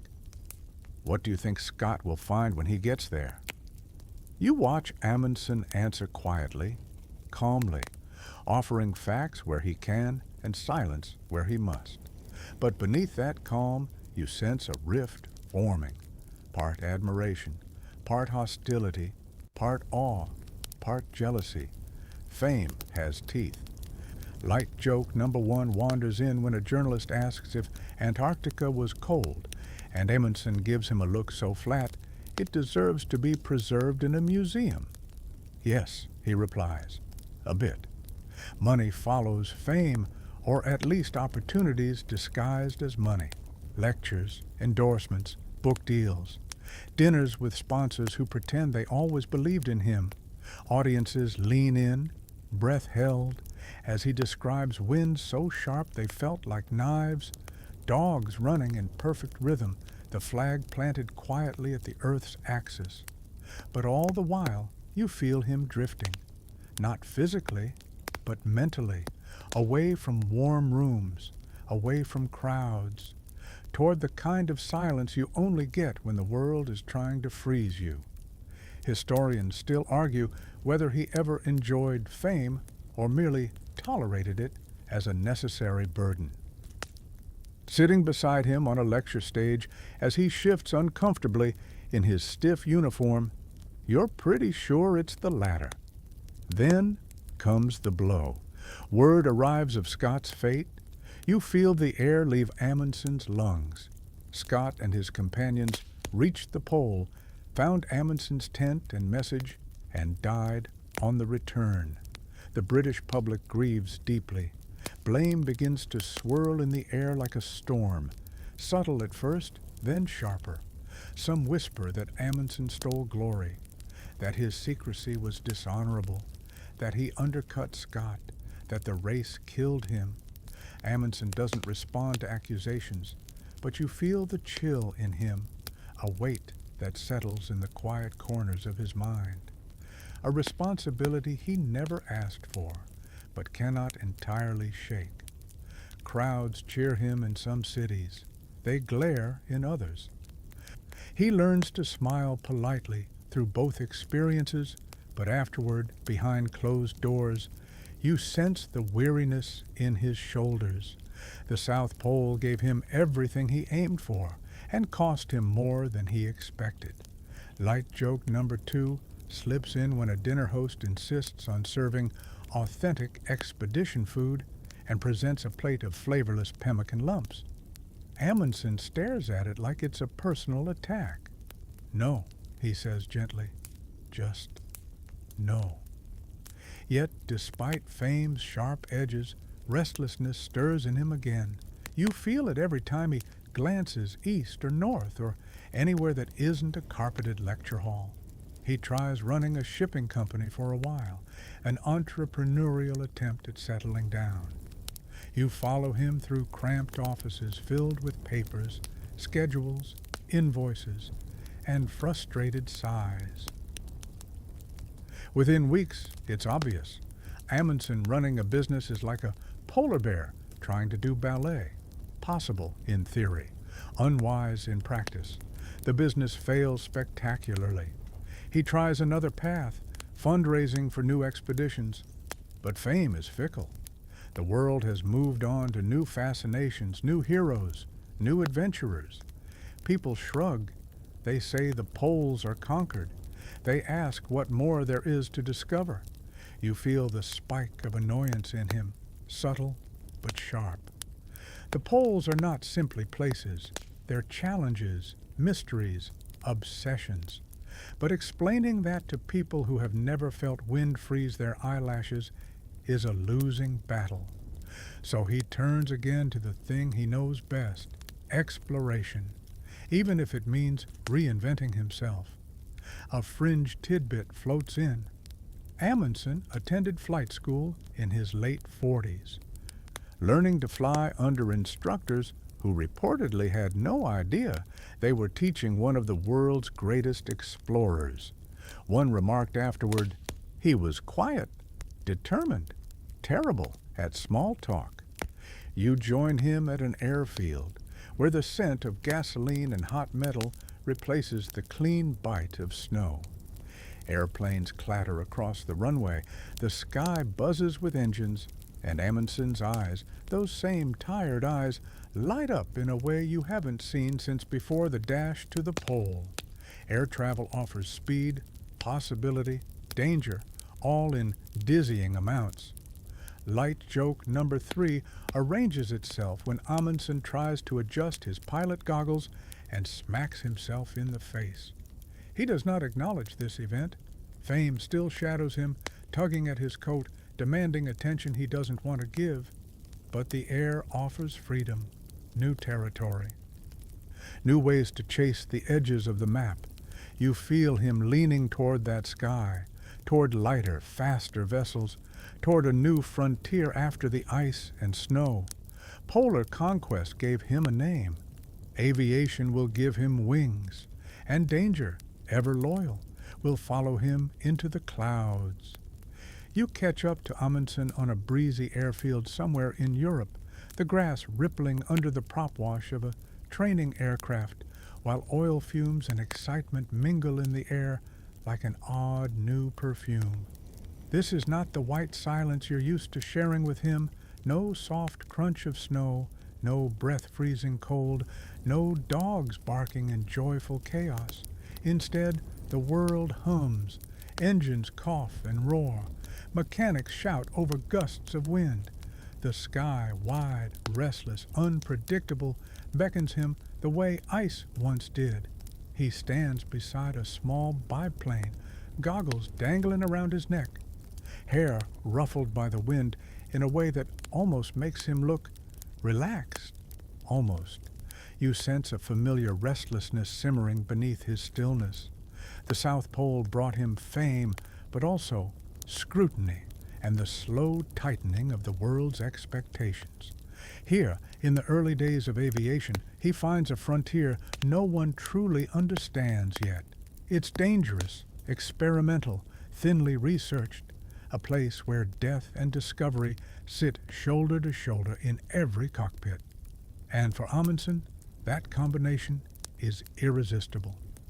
A mainstream historical fact glides into the moment.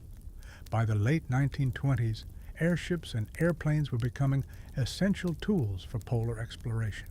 They could scout routes, bypass ice fields, and cover in hours what once took sledging parties weeks. Explorers everywhere were shifting from skis to propellers. Amundsen wasn't about to be left behind. You watch him strap into the biplane. The instructor climbs into the front seat. The engine sputters, coughs, catches. The propeller blurs, and then you're lifting off, skimming across the airfield before rising into a sky painted with streaks of cloud. Below, the ground shrinks into neat rectangles.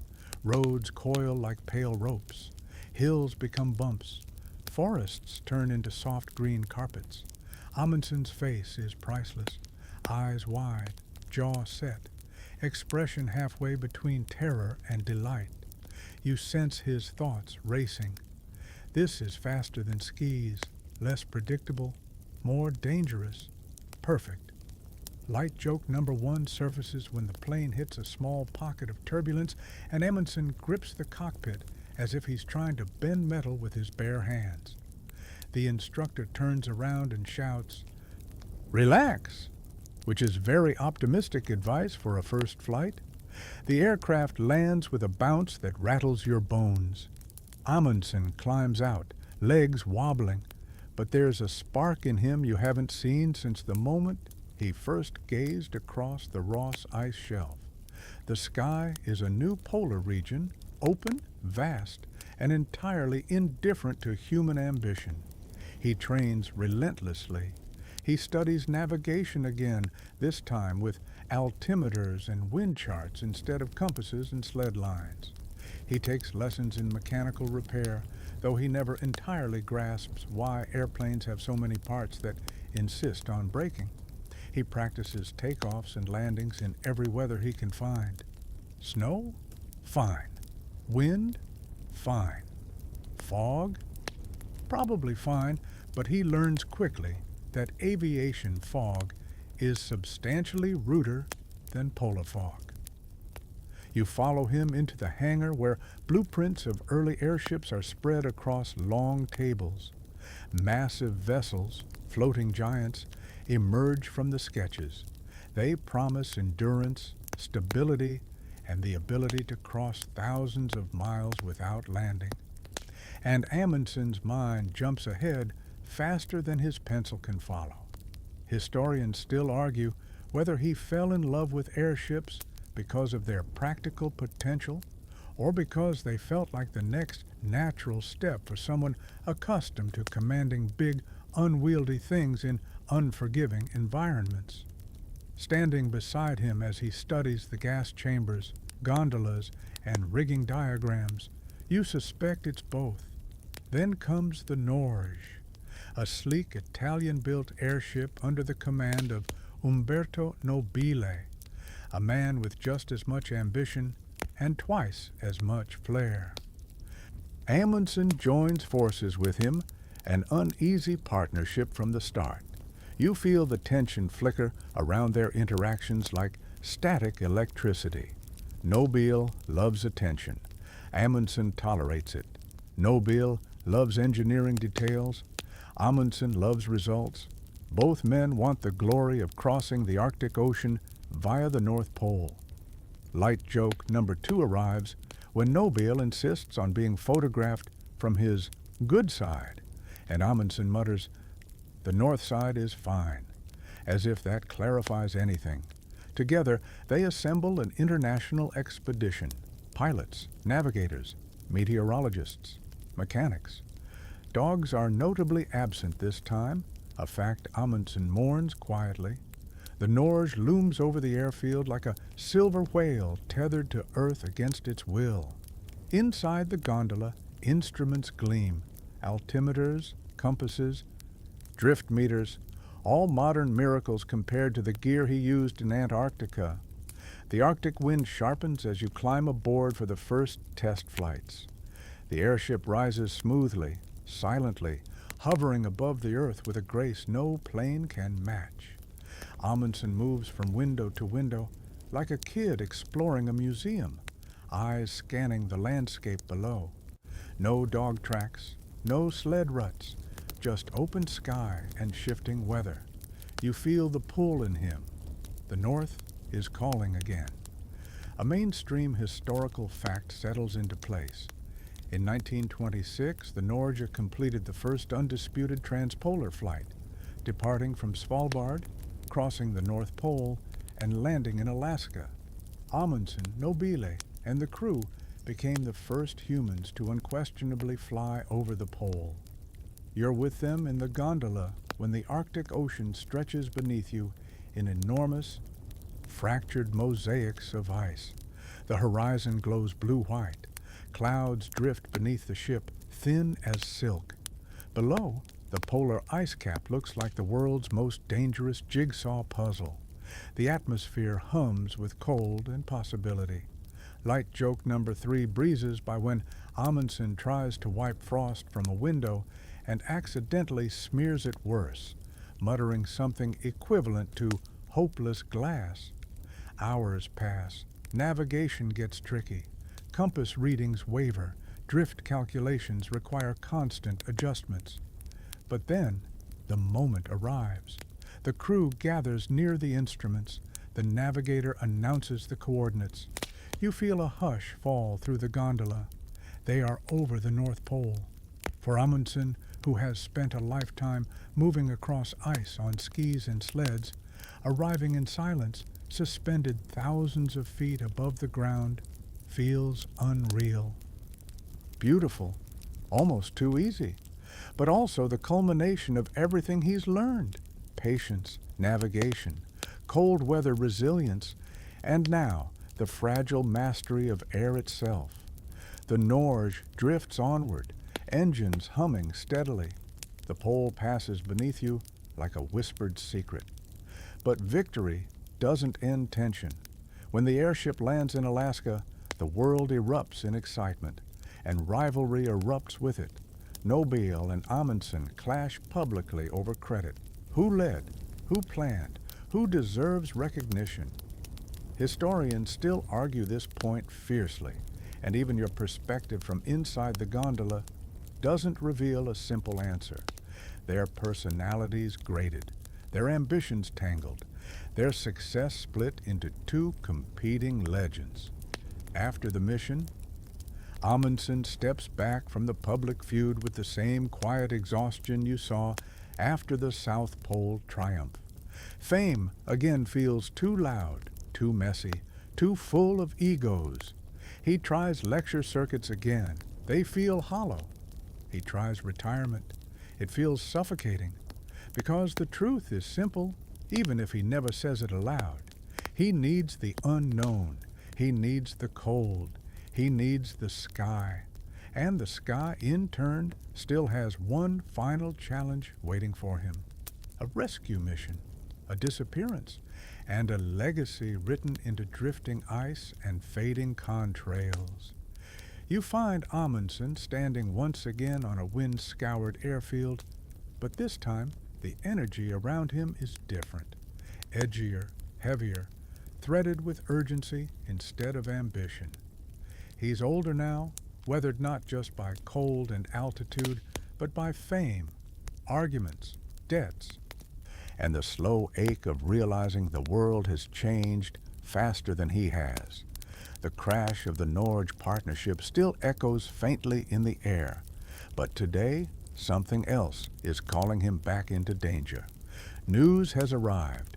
Umberto Nobile, his former partner, his rival, his mirror, has gone missing.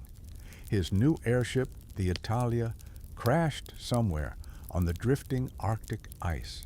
Survivors may be clinging to a collapsing camp in the middle of nowhere. The world waits. The newspapers buzz. Governments fuss.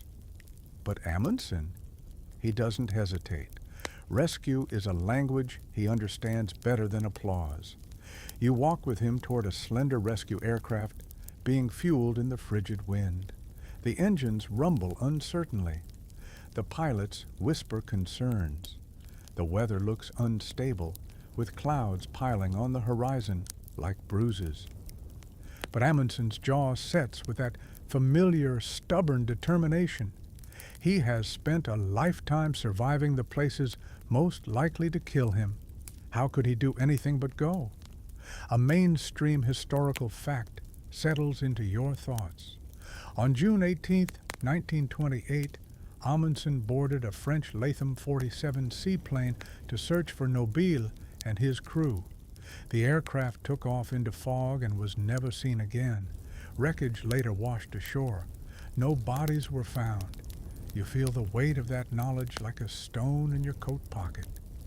The wind lifts your hair as Amundsen checks the aircraft's pontoons, running his hand over the cold metal. He isn't young anymore.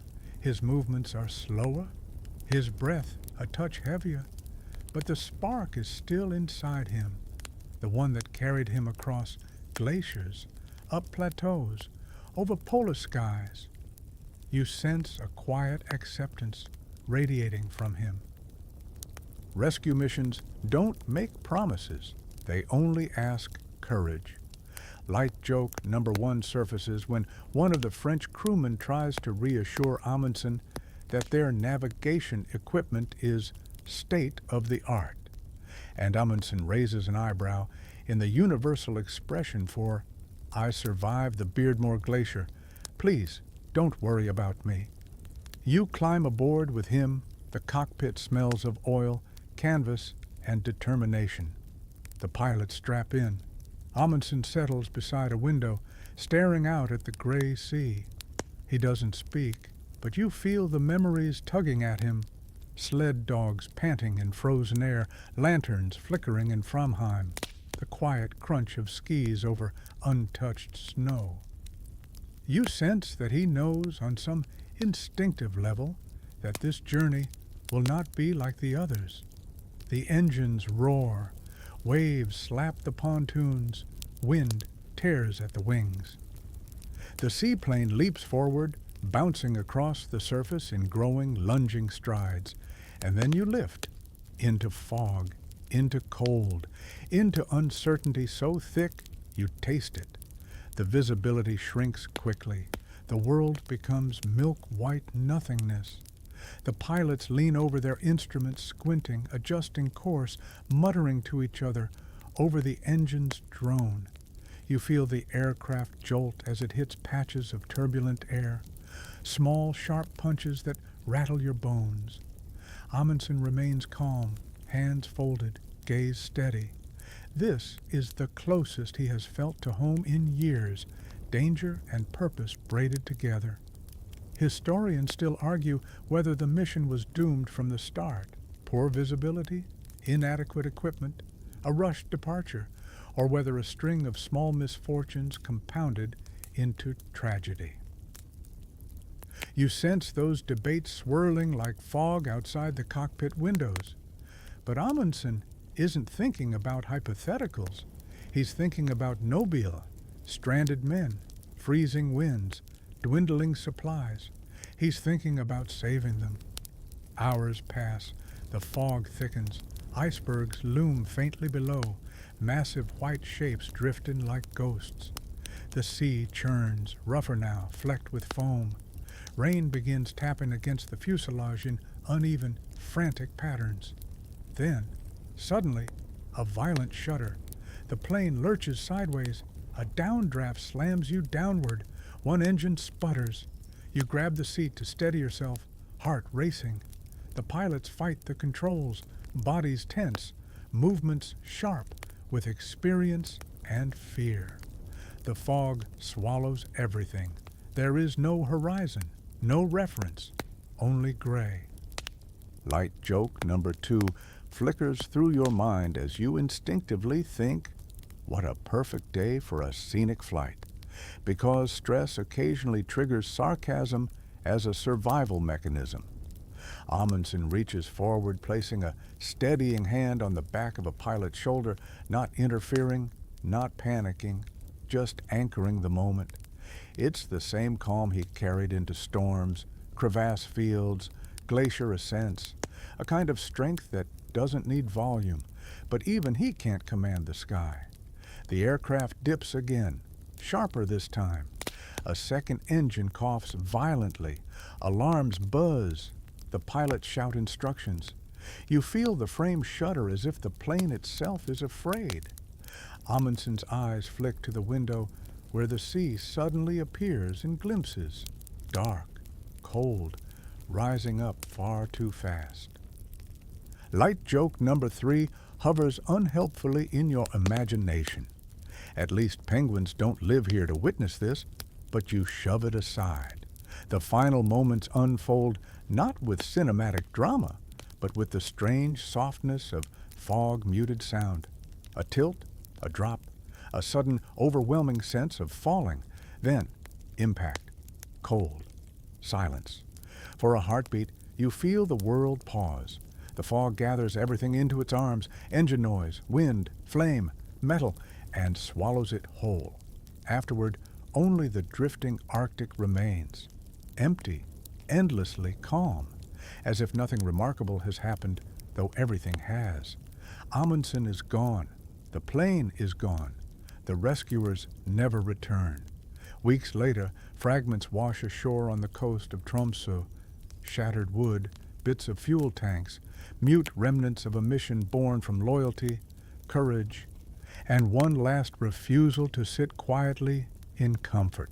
Historians still argue whether the Latham crashed due to mechanical failure, fog, pilot error, or an unavoidable encounter with Arctic weather. No one knows for certain. But you were there. You felt the pull, the purpose, the calm acceptance, and you know that in the end, Amundsen didn't vanish chasing glory. He vanished chasing someone who needed help. A fitting end, perhaps, for a man who spent his life moving through the world's coldest places, guided not by fame, but by a need to push into the unknown, to reach the unreachable, to answer calls no one else could hear. The Arctic closes over him gently, like a final, icy embrace. You stand once more at the edge of the world, somewhere cold, quiet, and open, because the story of Amundsen doesn't end in wreckage or fog or the cold. Still water, where his final flight vanished.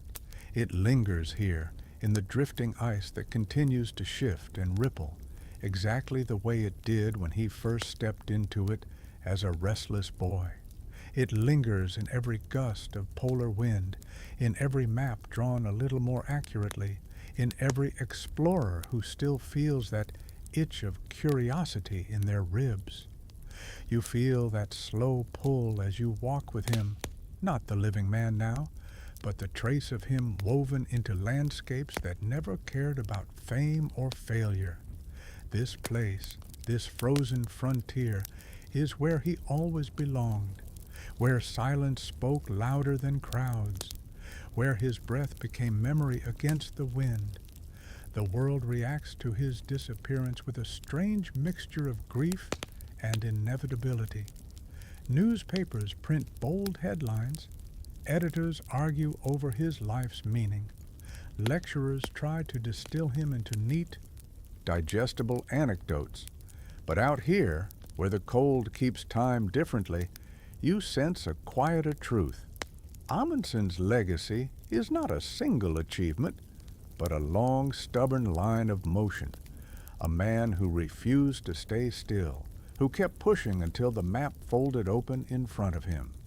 A mainstream historical fact drifts in like a snowflake landing on your sleeve. More than a century later, no trace of Amundsen's body has ever been found. Not a fragment of clothing, not a bone, not even a piece of the aircraft that could answer the final questions. The Arctic kept him the same way it kept fragments of Franklin's doomed ships, the same way it returns only what it chooses. Some explorers live to tell every story. Others become part of the geography they loved. You walk across the ice with this thought, boots crunching through shallow snow. The silence feels deeper now, not empty, but full, heavy with memory. The wind hums across the surface in long, unbroken sighs, like an ancient lullaby. A fringed tidbit ghosts into your mind. In Norway, some people still leave small tributes near statues of Amundsen. Tiny Norwegian flags, pebbles, bits of rope. Tokens of admiration for a man who chased cold places as if warmth were a rumor he didn't quite believe. You feel a gentle ache in your chest, thinking about how his legacy has been argued over, shaped, reshaped. Historians still debate whether Amundsen was purely brilliant or occasionally ruthless, whether he was intensely private or strategically secretive, whether he should be remembered as a national hero or as a solitary figure whose ambition was always 10 steps ahead of everyone else. But standing out here, on this imaginary ice with him, the debates feel small, like human concerns whispered against the roar of the polar wind. He wasn't perfect. He wasn't gentle. He was driven, meticulous, demanding of himself before anyone else. He respected the cold enough to learn from those who understood it better, the Netsilik Inuit. He respected nature enough to plan every detail. He respected ambition enough to push even when others hesitated. Light joke number 1 hums softly as you imagine Amundsen raising an eyebrow at modern ultralight gear, muttering, "In my day we had one stove and it tried to kill us daily." You smile, because even now, imagining him that way feels right. You move farther across the ice, feeling the world widen around you. The ghost of his presence keeps pace, not haunting, not sorrowful, just steady, like a memory walking at your shoulder. You picture him gliding across a white horizon on skis, dogs pulling ahead, frost biting his cheeks, eyes narrowed against the glare. He was never one for grand speeches or dramatic poses. His legacy lives instead in motion, in the quiet crunch of snow, the whisper of sled runners, the rhythmic breath of a dog team moving confidently through a blizzard. Light joke number 2 drifts in when you imagine him judging your ski technique with silent disapproval. It's fair. You're not exactly graceful. Near the imagined crest of a ridge, you pause beside him.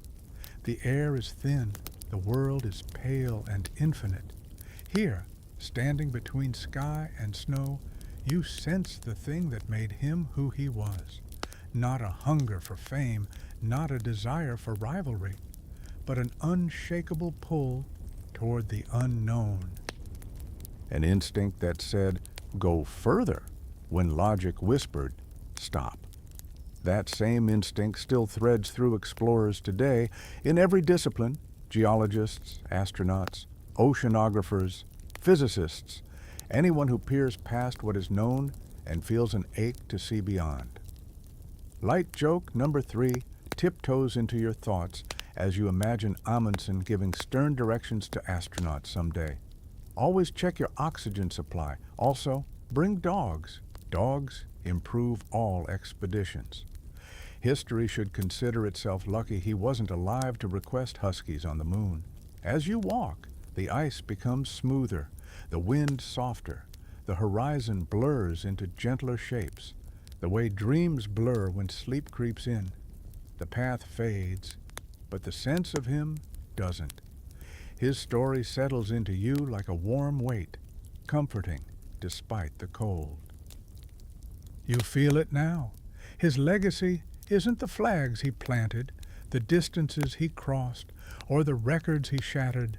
It's the stillness he understood so well, the quiet resolve, the willingness to trust preparation over luck, the courage to face the cold without flinching, the understanding that some places don't need conquering, just listening. That is what lingers. That is what drifts with the ice. That is what stays with you as the world softens into the gentle quiet of night. And now, as the ice beneath your feet smooths into something softer, quieter, almost luminous, the world around you begins to loosen, its edges rounding, its sounds fading into a long, steady hush. The wind, once sharp enough to slice through coats and certainty, eases into a soft, cool breath against your cheek, as if the entire polar sky is exhaling slowly. You let that breath wash over you, feeling its weight drift away like snowflakes settling on still water. Your steps grow slower. The crunch beneath your boots becomes a gentle whisper, barely there. Shadows lengthen in calm shapes. The horizon, once so stark and bright, melts into a pale blur that feels less like distance and more like invitation.